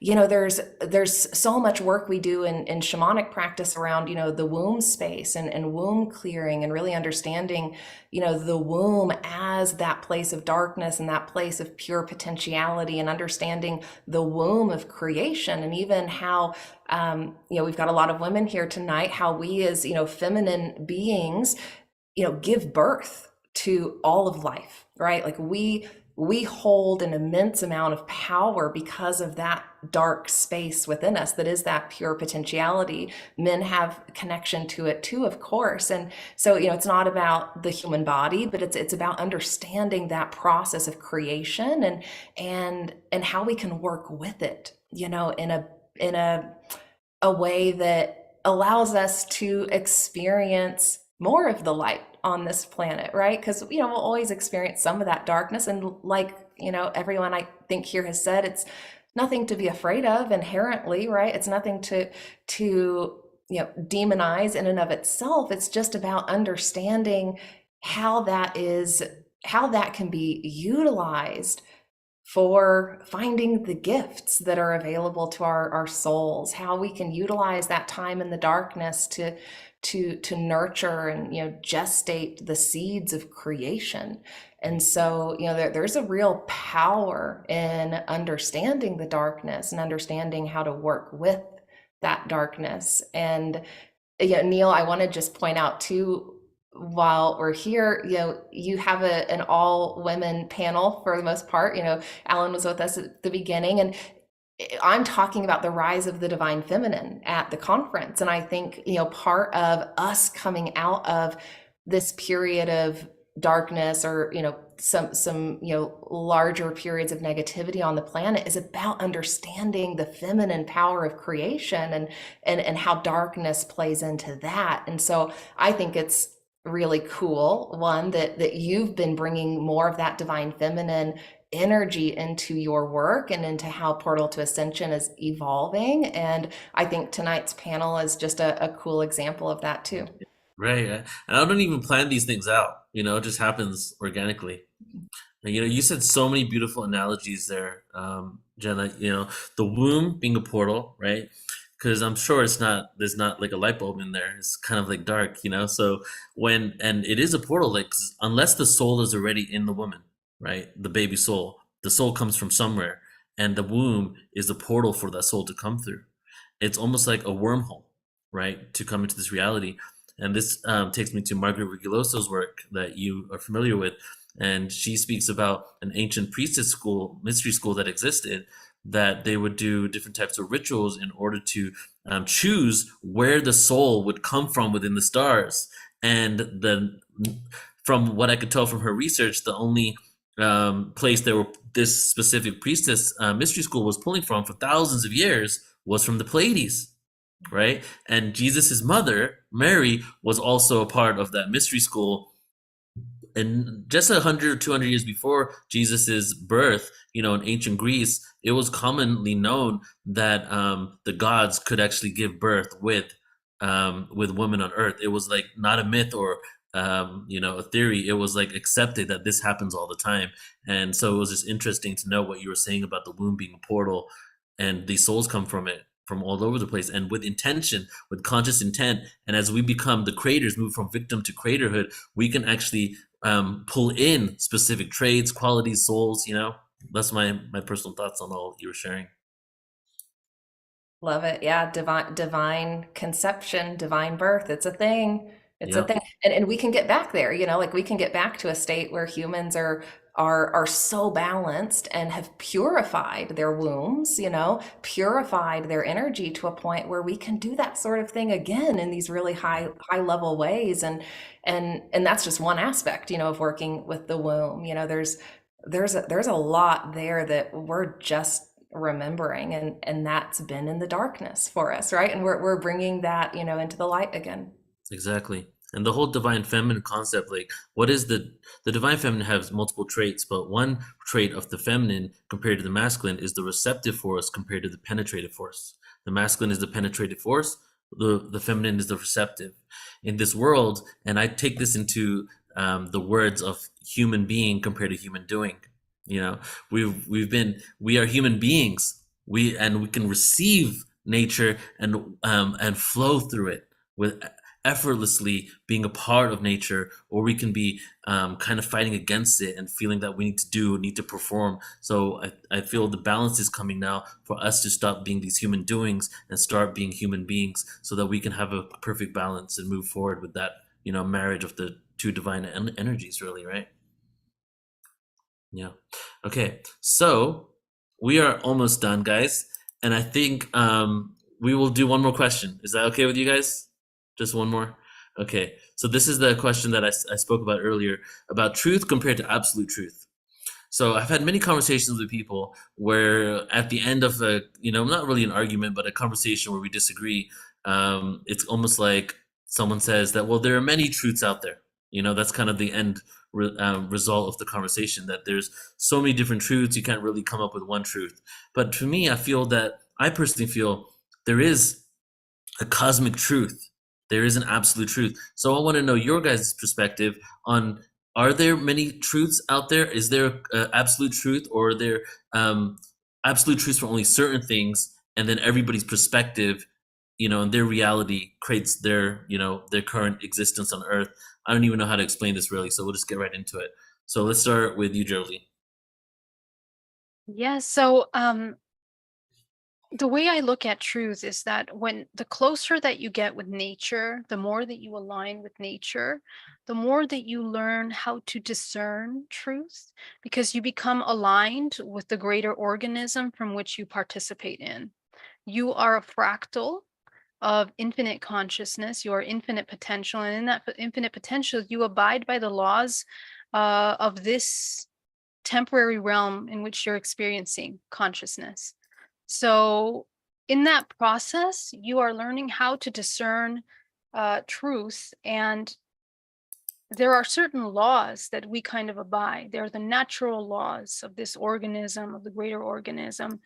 But in reality, until the human begins to deprogram all of the limiting things that don't allow it to embody a state of flow in which they can experience, because nature essentially is the cycles of life and death. If you cannot experience that flow in order to experience all potential,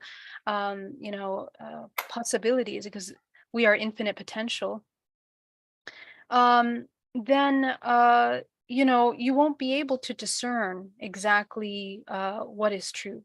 And what happens is that once you let go of one layer, you encounter another layer of yourself. And we actually are infinite layers of ourselves that we actually kind of uncover. And when you reach these higher states of consciousness, the truths that are true for you in this little human filter, they don't make sense anymore. And neither will those truths of those higher realms apply to your life here temporarily. So I think when it comes to truth, they're really it's more of learning how to discern, perhaps. The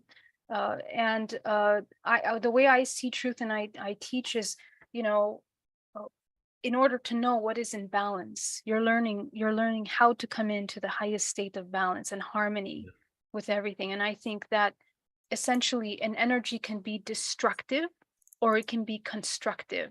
So you are learning how to apply those two. And at the same token, I don't think that there is free will because of this reason. I think that we are interconnected in systems, and we are an interdependent systems of co-experiencing. So this is my take on truth. I don't see it as an absolute. I see it as just an ever evolving discernment process of experiencing all potentiality. Right. From what you're sharing, it's kind of like there's dimensional truths. Like there's this truth of this reality, this dimension that we're in. There's these rules or regulations, if you will, that we abide by within this collective experience. And then when you transcend this experience, you're part of a different dimensional experience, and there's another set of rules that you abide by. And if there is one truth, it's the ultimate truth that we're all here to experience.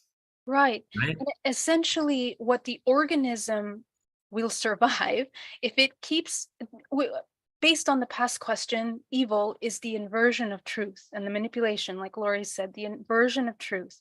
So that inversion of truth leads to the death of an organism or to the dissolving of the organism, because the organism is not sustained in a co-creative expression. It's a counter-creative expression. So essentially, the organism is learning how to expand and stay alive, essentially, learning how to experience all potentiality by evolving in each one of these levels that we are encountering within ourselves, inside out. Right. Beautiful. Alan, you're back, brother. You want to jump in here? Oh yeah, I'm like bookending things, the beginning and the end. So sorry I missed the conversation, because we are really at a point where I think Geraldine was hitting at the ideas that truths are not what they used to be. As we go to this next level, what was a paradox or confounding starts to become clear. That's what I'm actually seeing in the UFO circle. I'm seeing people confronted with the idea, how could something be energy and matter at the same time? How could it be in this dimension and another dimension? Because we have been limited by the laws of science that think that they have the whole truth. And what we're moving into, they're not supernatural. They're just higher laws of science that we have yet to think on. And I say it has more to do with apprehension than comprehension. We have to not collapse the wave function and saying, this is it. This is how it is. That's Newtonian. It goes like you put energy out, you get energy back. That's 400-year-old physics. And what we really want to achieve is, first, how do ETs think if we're going to understand their technology? It's not like we're going to have their technology and figure it out because we're thinking in a very linear Newtonian way. First, we have to be at the frequency of those beings building those ships. And then we'll understand their technology.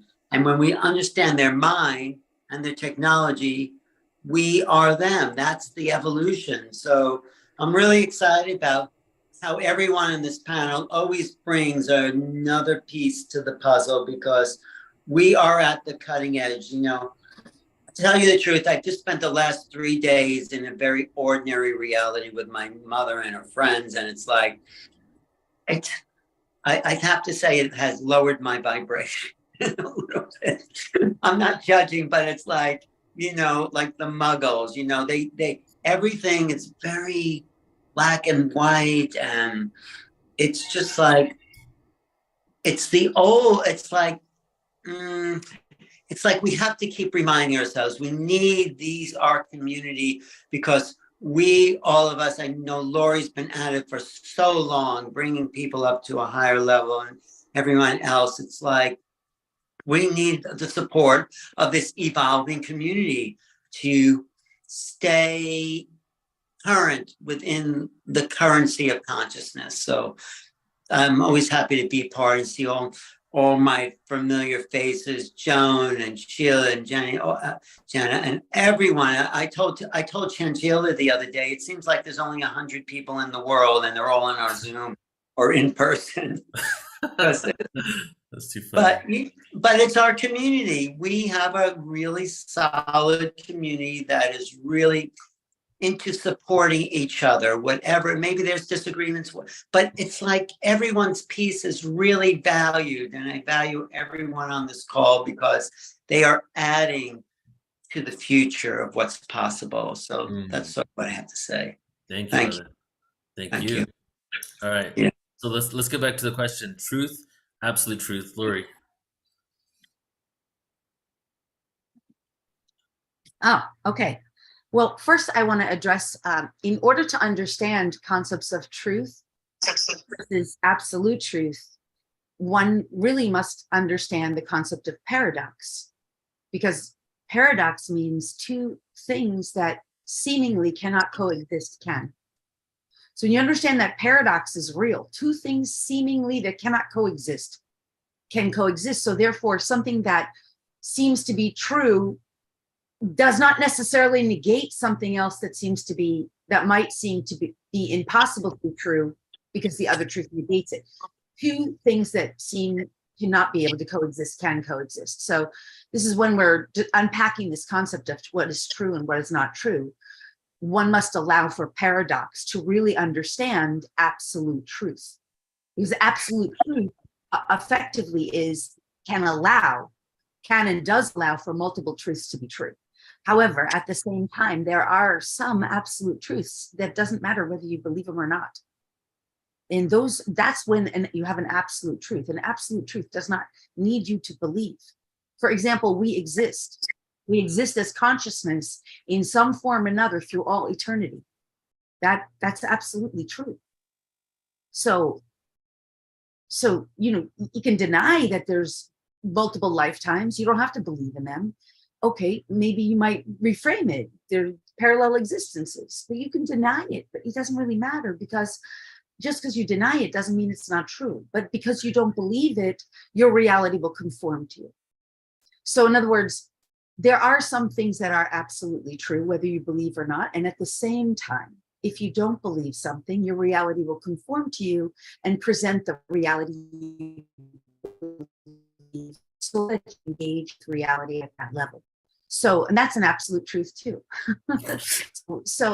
But here's the biggest thing about discerning truth versus not truth. And what I have found to be most helpful for me is in my spiritual journey, because again, for me, the whole process, I was never one of those people who was, my primary purpose was my own spiritual progress, my own personal growth and development, my own divine alignment.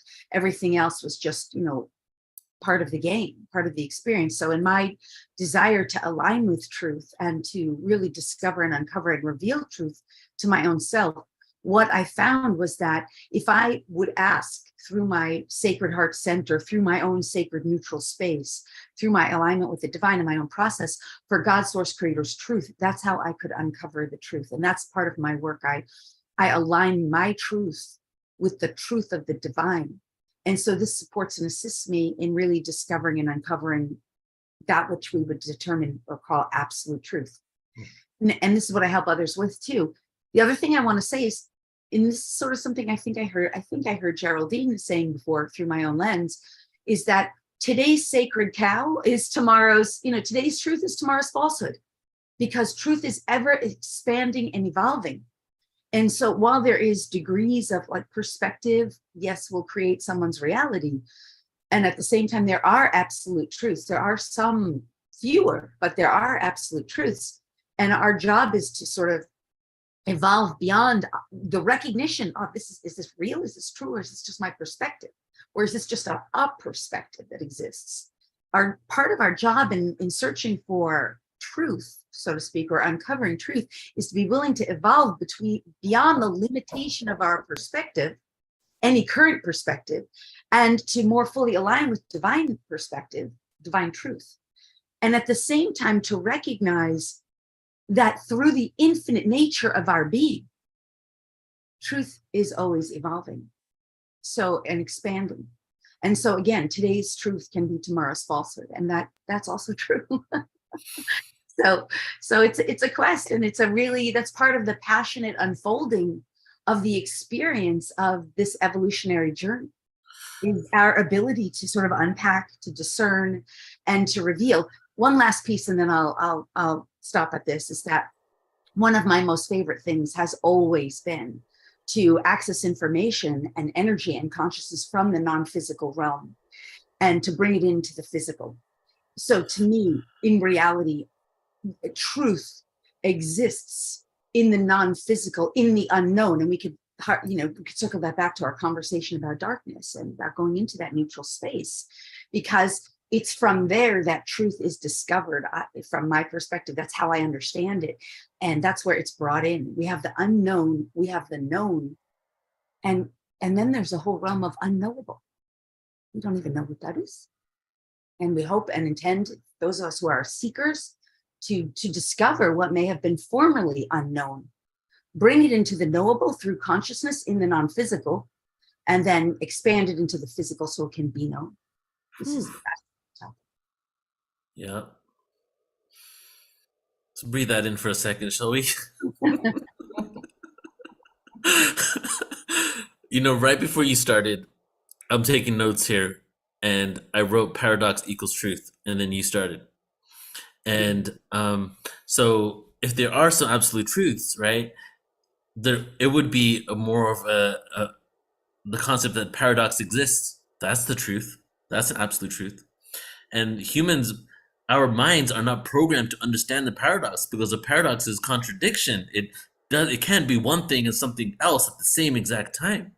But ultimately, we are a contradiction, that we're physical beings, but also we're not, right? So it's like, how do we really understand the paradox? Or do we try not to understand it and just accept that it is? And maybe that's the pathway to enlightenment. And Well, everything you were sharing. Yeah, go ahead. I didn't mean to interrupt. No, go ahead. I was just going to say one other thing is that, written into the artificial, inorganic aspects, the corrupted DNA, is what I would call negative alien programming for argument and debate. And not only is there argument and debate, there's rightness and wrongness. I'm right, you're wrong. So that's what makes paradox, in my opinion, that's part of what makes paradox so difficult to embrace. Because if one is still DNA wired into argument, debate, right and wrong, one can never understand that all right, it's all right. No one, then in that space, it's just they're unconsciously wired into this can't be right because that has to be wrong, or this has to be wrong for that to be right. And then we have to argue and debate about it. So it restricts and limits the capacity to expand into this concept that we're talking about just all things existing at once, and that that whole paradox, coexistence concept. Does that make sense? Yeah. I mean, another paradox, that all things exist as once, yet I'm going to be somewhere else in a week from now. But that actual moment exists at this moment, right? Totally. Yeah. Sheila, what is the truth? Tell me the truth, please. Wow. I've heard a lot of truth. And I agree with all of that. For me, there is a universal truth that we are extensions of the source consciousness having experience for growth. And that is like a truth that I do try to live by. I try to live by the fact that I am a soul having a human experience, and everything that I do trying to feed into that. And I agree, everything is just a perception, just like with the dimensions, it's a perception, because the shifts and the changes actually come in that density form, whether it's density level 1, 2, 3, whatever. But your densities and dimensions are different, because the densities or the dimensions are just your perception. And it's those perceptions that's creating our reality. So am I right and you wrong, or you wrong and I'm right? It's just our perception. And, more and more people are waking up to various levels of their own truth. They're waking up to the fact that, gosh, maybe I am a starseed. Gosh, maybe that blinking light in the sky actually is a UFO. Oh, maybe that was a UFO that landed in my front yard and left all of this debris or whatever it is that's out there. But people are really opening up. And just like you said, today's truth may be tomorrow it doesn't even exist. And so I just go by that one universal truth, and I try to live my life by that we are extended aspects of source. Yes, the universal truth that we are all a part of Source. You know, Absolutely. I forget what That book is it was, truth. right? That There is was our one truth. book that said we're one speck of light Right. experiencing itself infinitely. I forget whether Absolutely. that's wrong, you know. Yeah. And within that, we can we experience ourselves as separate, but we're all truly this one energy. And now we can quantify it. We can see it. Interconnectedness mathematically can even prove it. Jenna, how Yeah. about you? What is truth compared to absolute truth? Oh man, when when Lori was talking, one, Lori, you're amazing. I just want to say that. It's been so awesome hearing you talk. And I just kept thinking, man, life is a trip, you know, like that's a truth, is that like these sorts of conversations are just so like expanding and mind-blowing and fun to have. But, you know, and to avoid repeating what others have said, you know, I think about how the most powerful force in the universe, it seems, the most powerful energy, the most powerful bonding force is love. And I think when you kind of strip everything else away, I think unconditional love is like the ultimate truth. And like that's what we're ultimately working to remember, because that's like the inner essence of source energy. Like that's you know the inner essence of our higher selves. Like that's what we get back to, I guess, after we've stripped everything else away. So I guess when I think of truth or ultimate truth, I like to think of unconditional love as that. Thank you. I love all these answers so much. And it's been really beautiful just like listening to all of you and your perspectives and what you feel and what truth really is. Just, it's been a great conversation, right, guys? Did you enjoy it?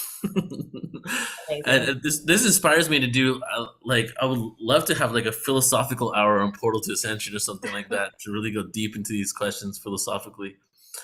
So okay, we're gonna close out very soon here. But let's go to Alan again first, and Alan, please just jump in here, and then we'll go to Joan. Joan, I want to hear your answer on truth, and then Joan, you and I, we can and Alan, we can talk about the conference and close out like that. So go ahead, brother. Well, yeah, I mean, if it's the question about truth, first, let me ask you, Neil, what do you mean by truth? I mean, I don't know what that actually even means, truth. So we were asked, the original question was, are there many truths or is there an absolute truth? You know, is there one consciousness or there are many consciousness, or all consciousnesses connected as a single consciousness? It sort of is like that. So I feel it's like on levels. There's my individuated, and then when we come together, me, you, and Joan, that's one level. And then we're at a couple of conferences where there were 100 people come together as a conscious being, as an entity. That's another level. So I think truth has to do with the multiplication of consciousness in a way. Yeah. You know, how many, I mean, there's my individual truth, and then we have a collective truth. And then, yes, maybe consciousness makes up the ultimateness of all sentient beings and maybe beyond sentient. So there's that level. So maybe someone else has said it, but it depends on what level you're operating on. Are you operating on the individual, or we functioning as a collective? And within that collective, there may be different truths, but when we come together as a singularity of mind, what Bruce Lipton calls the synergy of awareness, we function as a whole.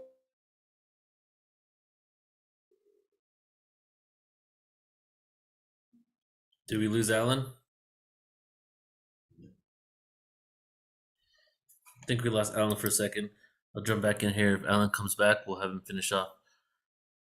So what I'm taking from what Alan's saying as well is also kind of going with the paradox, right, guys? That there's this absolute truth, but there's all these many truths. And, you know, the paradox is my favorite thing to explore, really. And I want to create a book my first like actual self book, I want to call it The Paradox. And I'm thinking after this conversation with you guys is to do it like where we all do a chapter each on the paradox. That'd be pretty cool, huh? So That'd be okay. Yeah, so we'll talk about that. But I've been writing down, like, I basically have a notepad on my phone where anytime a paradox comes up, I write it down so that I can, like, one day just go into each of these paradoxes and talk about it. But ultimately, the paradox, the experience, and also what Geraldine said, harmony and disharmony. I feel those are all absolute truths, right? So okay, we're gonna close out in a few moments here. But Joan, come join us, please. How do you feel? What is your Well, truth? kind of interesting. I have a few different observations. You guys are also esoteric. I'm kind of real. My father told me that there was only one truth, and that truth was the truth that 99% of the people believe in. So that's the truth of the government, the pharmaceutical companies, big pharma, big companies, military, industrial, whatever they believe. If 99% of us believe it is true. So truth was always subjective.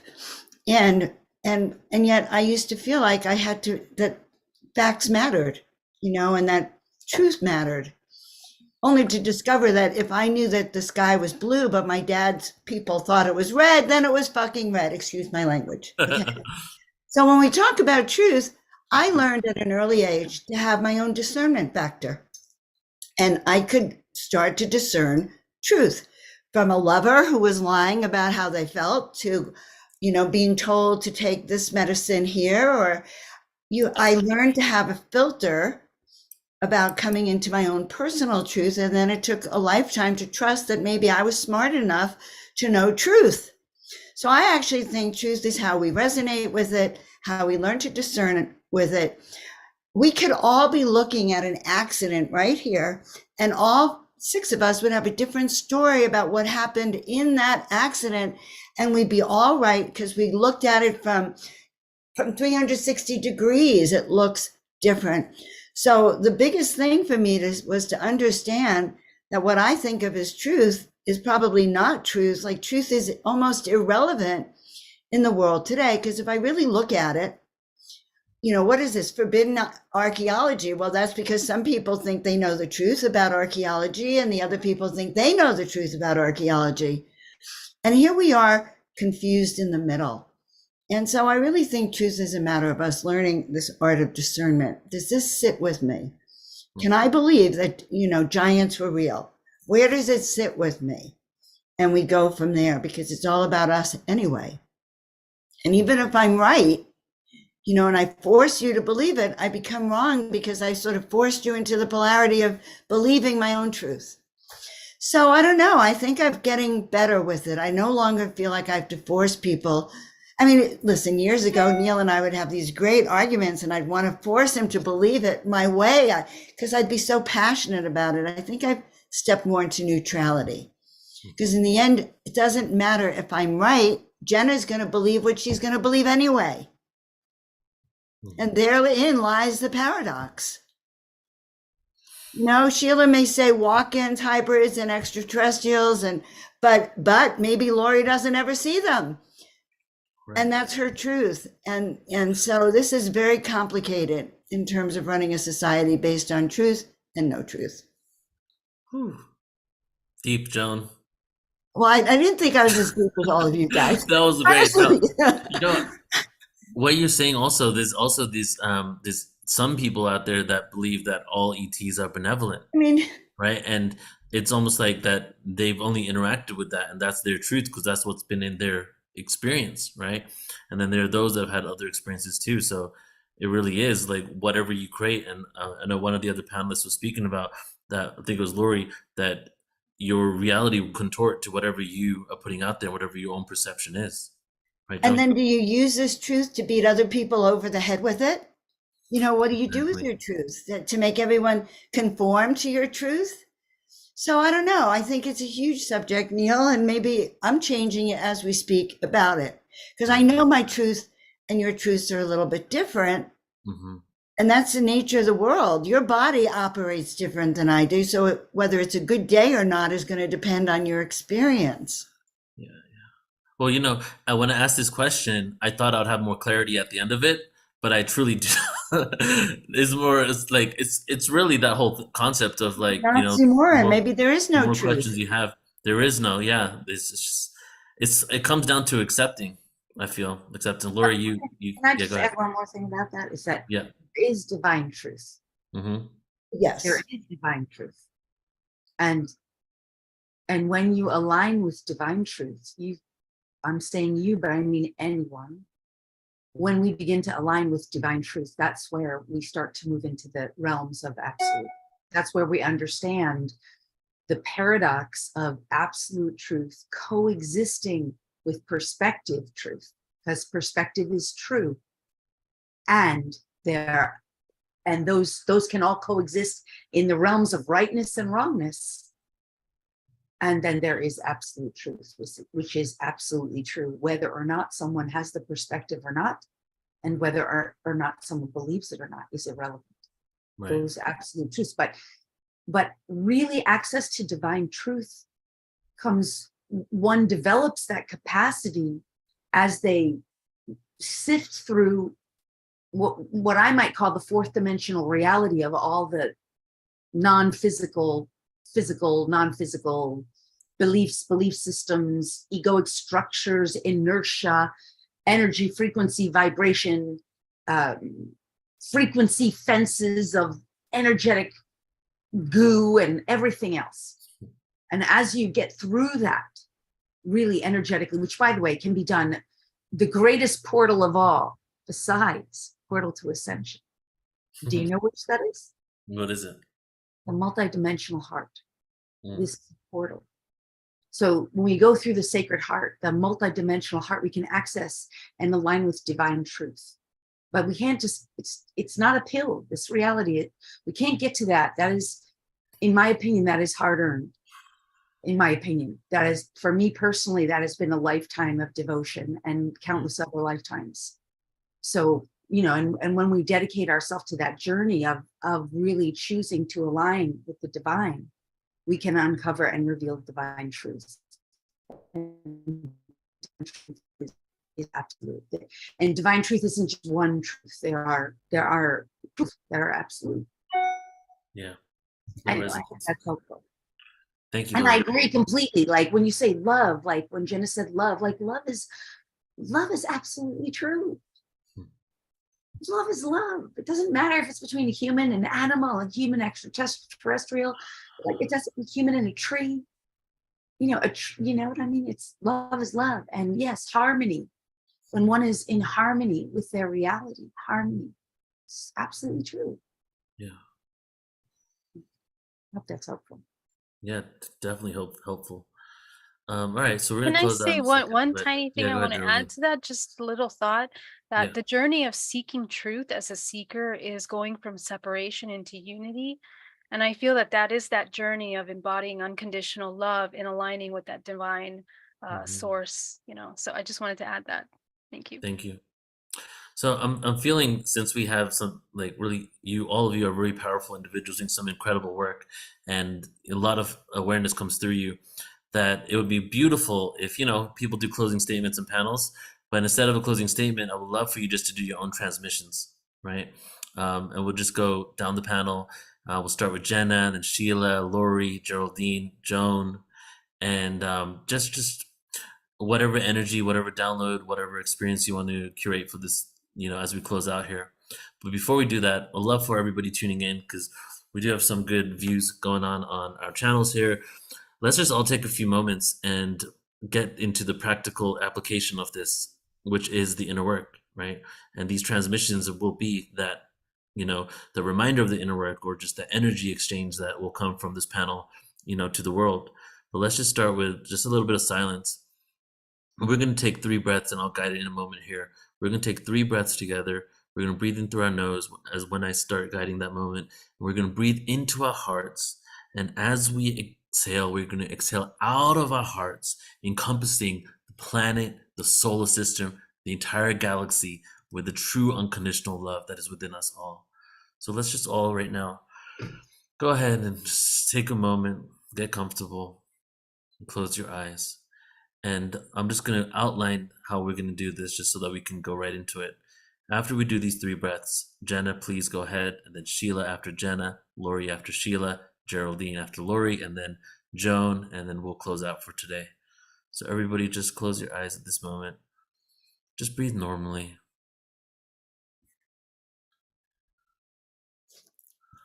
Just breathe normally and observe the thoughts, observe the sensations in your body.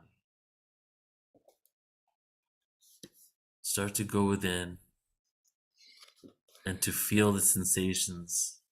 Maybe the wind on your cheek, maybe your clothes on your skin,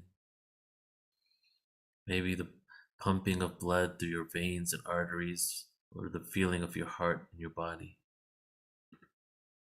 Enter your own sacred container now, your own internal universe. Experience and enjoy what it is to be you. Sit with the discomfort if there is any, and observe. On your next inhale, we're going to begin with 3 breaths. In through the nose, expanding through the heart. Deep inhale. Expand out.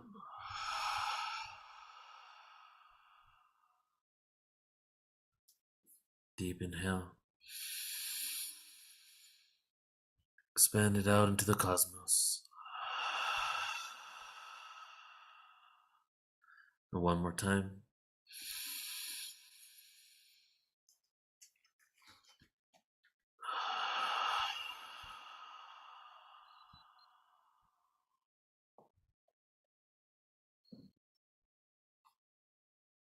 And breathe normally as the transmissions begin, beginning with Jenna.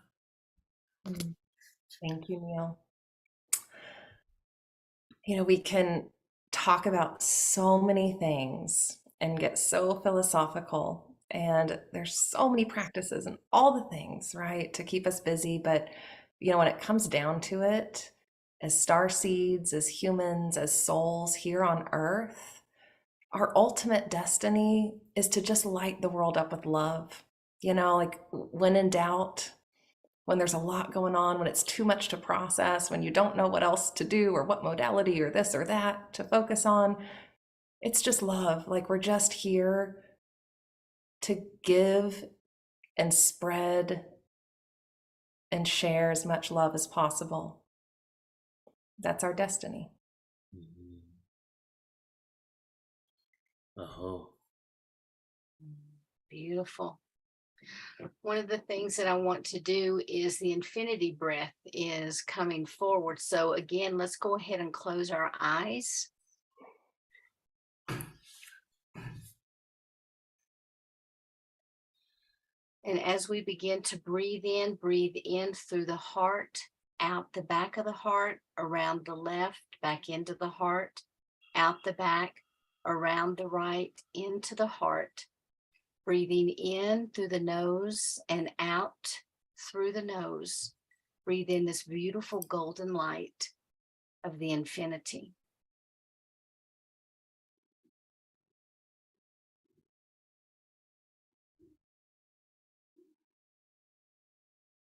And as we're breathing in this light, this symbol begins to get larger and larger until it almost pops up like a slinky, connecting to the top and to the bottom, locking into place, opening us up to bring in all these conduits of light from 12 dimensions, connecting us all the way from that Earth star all the way up to the divine gateway.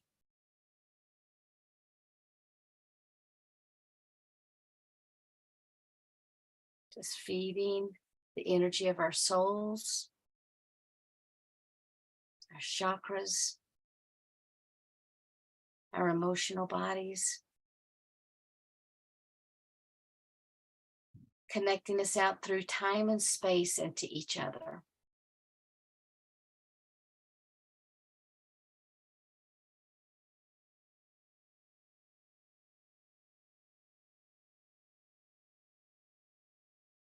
So very gently, just go ahead and close or open your eyes. And I'm going to keep this infinity running so that we're all continued to be connected into this web of life.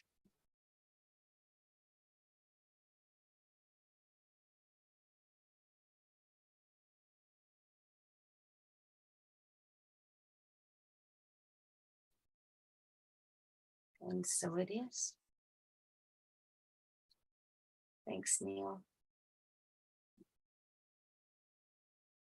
Awesome. So thank you, Sheila, for that. And what I thought I would bring through, what I get guided to do is to support and assist everyone in dropping, sorry, being corrected on the wording, in releasing and transmuting any and all densities, heavinesses, drosses that you're ready to release and give to the light, to be forever transformed into love and light, that you never again need to carry them and or perpetuate them, that you are done and complete with them, and give them to divine source, who will expand and up level and provide and instill within you in every cell of your body and being, with your consent and only with your consent, the gifts that are meant to replace that and to expand in, through, and around you.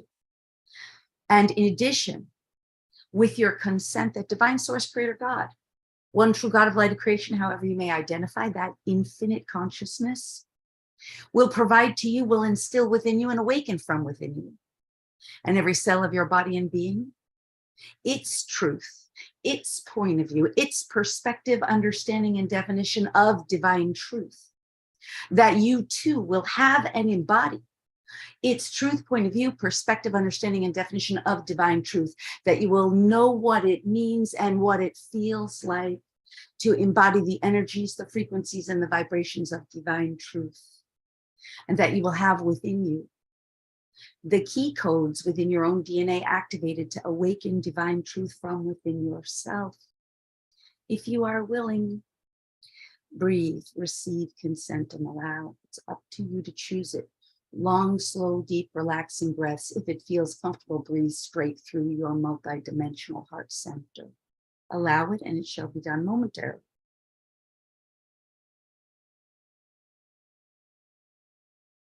Just breathe slow, deep, relaxing as you can. Relax, receive, accept, and allow if you so choose. Source, Creator God, activate, energize, amplify, anchor it in, and permeate through the entirety here now. And let's just do one more since we're on this topic. This is happening now. And that is divine discernment. For those of you who are choosing and willing, that you will have Source, Creator God consciousness, truth, point of view, perspective, understanding, definition of divine truth, to know what it means and what it feels like to have and to embody divine truth, that you're capable, divine discernment, brain altered, divine discernment, that you're capable of divine discernment, that you have and embody divine discernment, that you know what it means and what it feels like to embody the energies, frequencies, vibrations, and consciousness of source as it relates to divine discernment. With your consent, if you're willing, breathe, receive, accept, and allow. Long, slow, deep, relaxing breath if you're choosing it now. Just a few moments. Just feel and sense and allow if you so choose. Activate, energize, amplify, anchor. Now and put.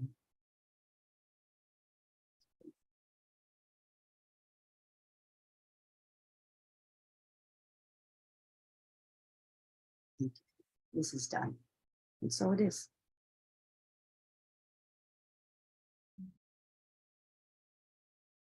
I'm going to mute myself out for the next person. As a fractal of infinite consciousness, we are here to experience infinite potential. And in that process of infinite potential, we are born and we come into the incarnate of the physical body, aligned with the genetic lineage that is encoded, the history of everything that you have been and everything that you have the potential of becoming. All of the families that you have been born into are interdimensional. And as you wake up consciousness, as you change your frequency, as you activate your DNA, you begin to activate that memory that is awakened within you. Many of you that have been born already remembering all of your interdimensional aspects actually hold the key to lifting the vibrational frequency of your families and your neighborhoods and your networks and society. So the thing is that you are embodying and you become a beacon of light that begins to resonate and expand and create a ripple effect in what we are interconnected in the morphogenetic field. So as you embody, you raise your frequency. The raising of frequency means to embody unconditional love. That's the ability of seeing yourself and all things as a part of you as one. And that unity consciousness that you embody allows you to explore out of body, in body experiences. So I guess to speak to the concept of star seeds and the whole topic of the conference that we're coming into, the idea is that every single word that we speak, every word has form, and that form becomes a vibrational frequency that then crystallizes as it touches your body. And when it crystallizes and touches your body, it activates aspects of yourself. So be mindful. Look at the lifestyles and the life that you, the ancestral lineages that you've come into, any kind of suffering that you hold embodied in your DNA. This is an amazing time to begin to release that, transmuting it, alchemizing it. The alchemization process, utilizing this physical body as a conduit of alchemization bioelectrically, is one of the most nourishing things that we can do, because you are like a spark of life force that charges also the collective awakening. So the most compassionate and loving thing to do for yourself and for the collective, and to begin to think in that way as a universal consciousness, what is good for me and the collective. This is kind of the new perspective that we're coming into, and making choices mindfully that we continue to think in this way universally for ourselves, elevating the consciousness of the collective. So this is my invitation.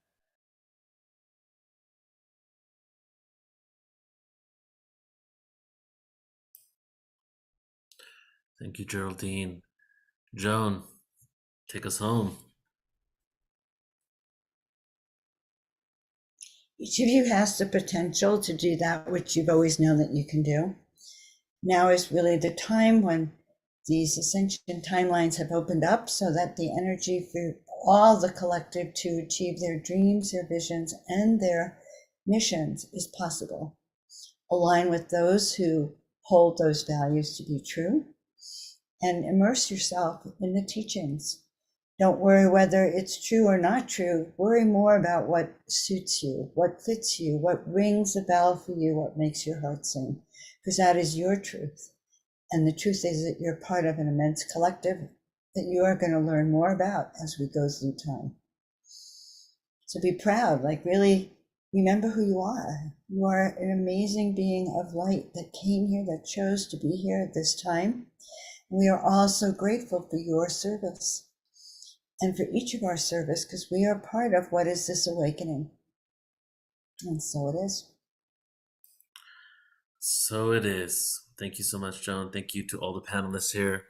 I'm gonna go ahead and play the trailer one last time as we close out. Just want to say thank you so much. This was awesome, really, truly incredible. Love the conversations. Just read a couple comments here that we have. We have in the chats here, Patricia saying, "I just love every piece of this video. Great info, awesome guest, sending peace and blessings. Love it. What a great conversation." And then Lauren Bruno was saying, when we're talking about darkness, such an important topic. So I'm really happy that we got to really go deep. From a 40 to 1 hour long experience, we ended up going to almost 3 hours, so 2.5 hours. So that was beautiful. So thank you again to everybody. Thank you to all tuning in, and join us at the Portal to Ascension Conference. All of us are going to be there in San Diego, 3 to 3.5 weeks from now, at the Marina Village. Ascensionconference.com, ascensionconference.com, and we're going to close out here with the trailer. So love you all. Thank you so much. See you guys later. Let me put it on gallery so you can see everybody here. There we go.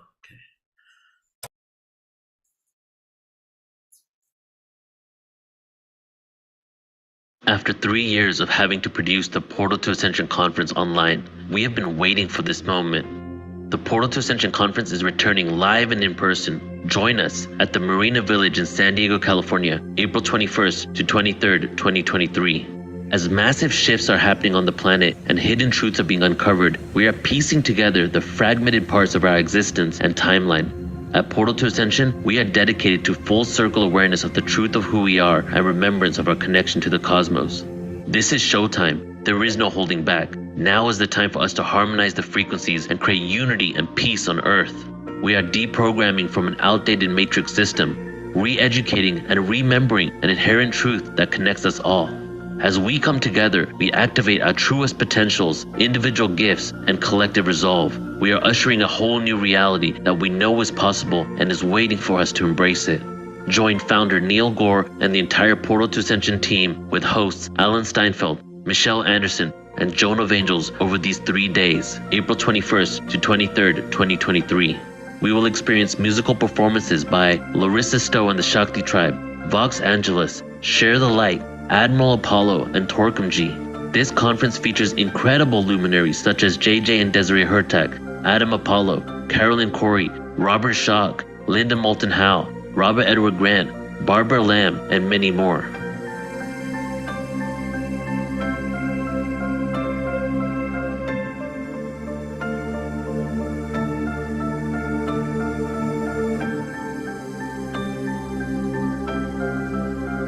Register now at ascensionconference.com. It is time for humanity to awaken.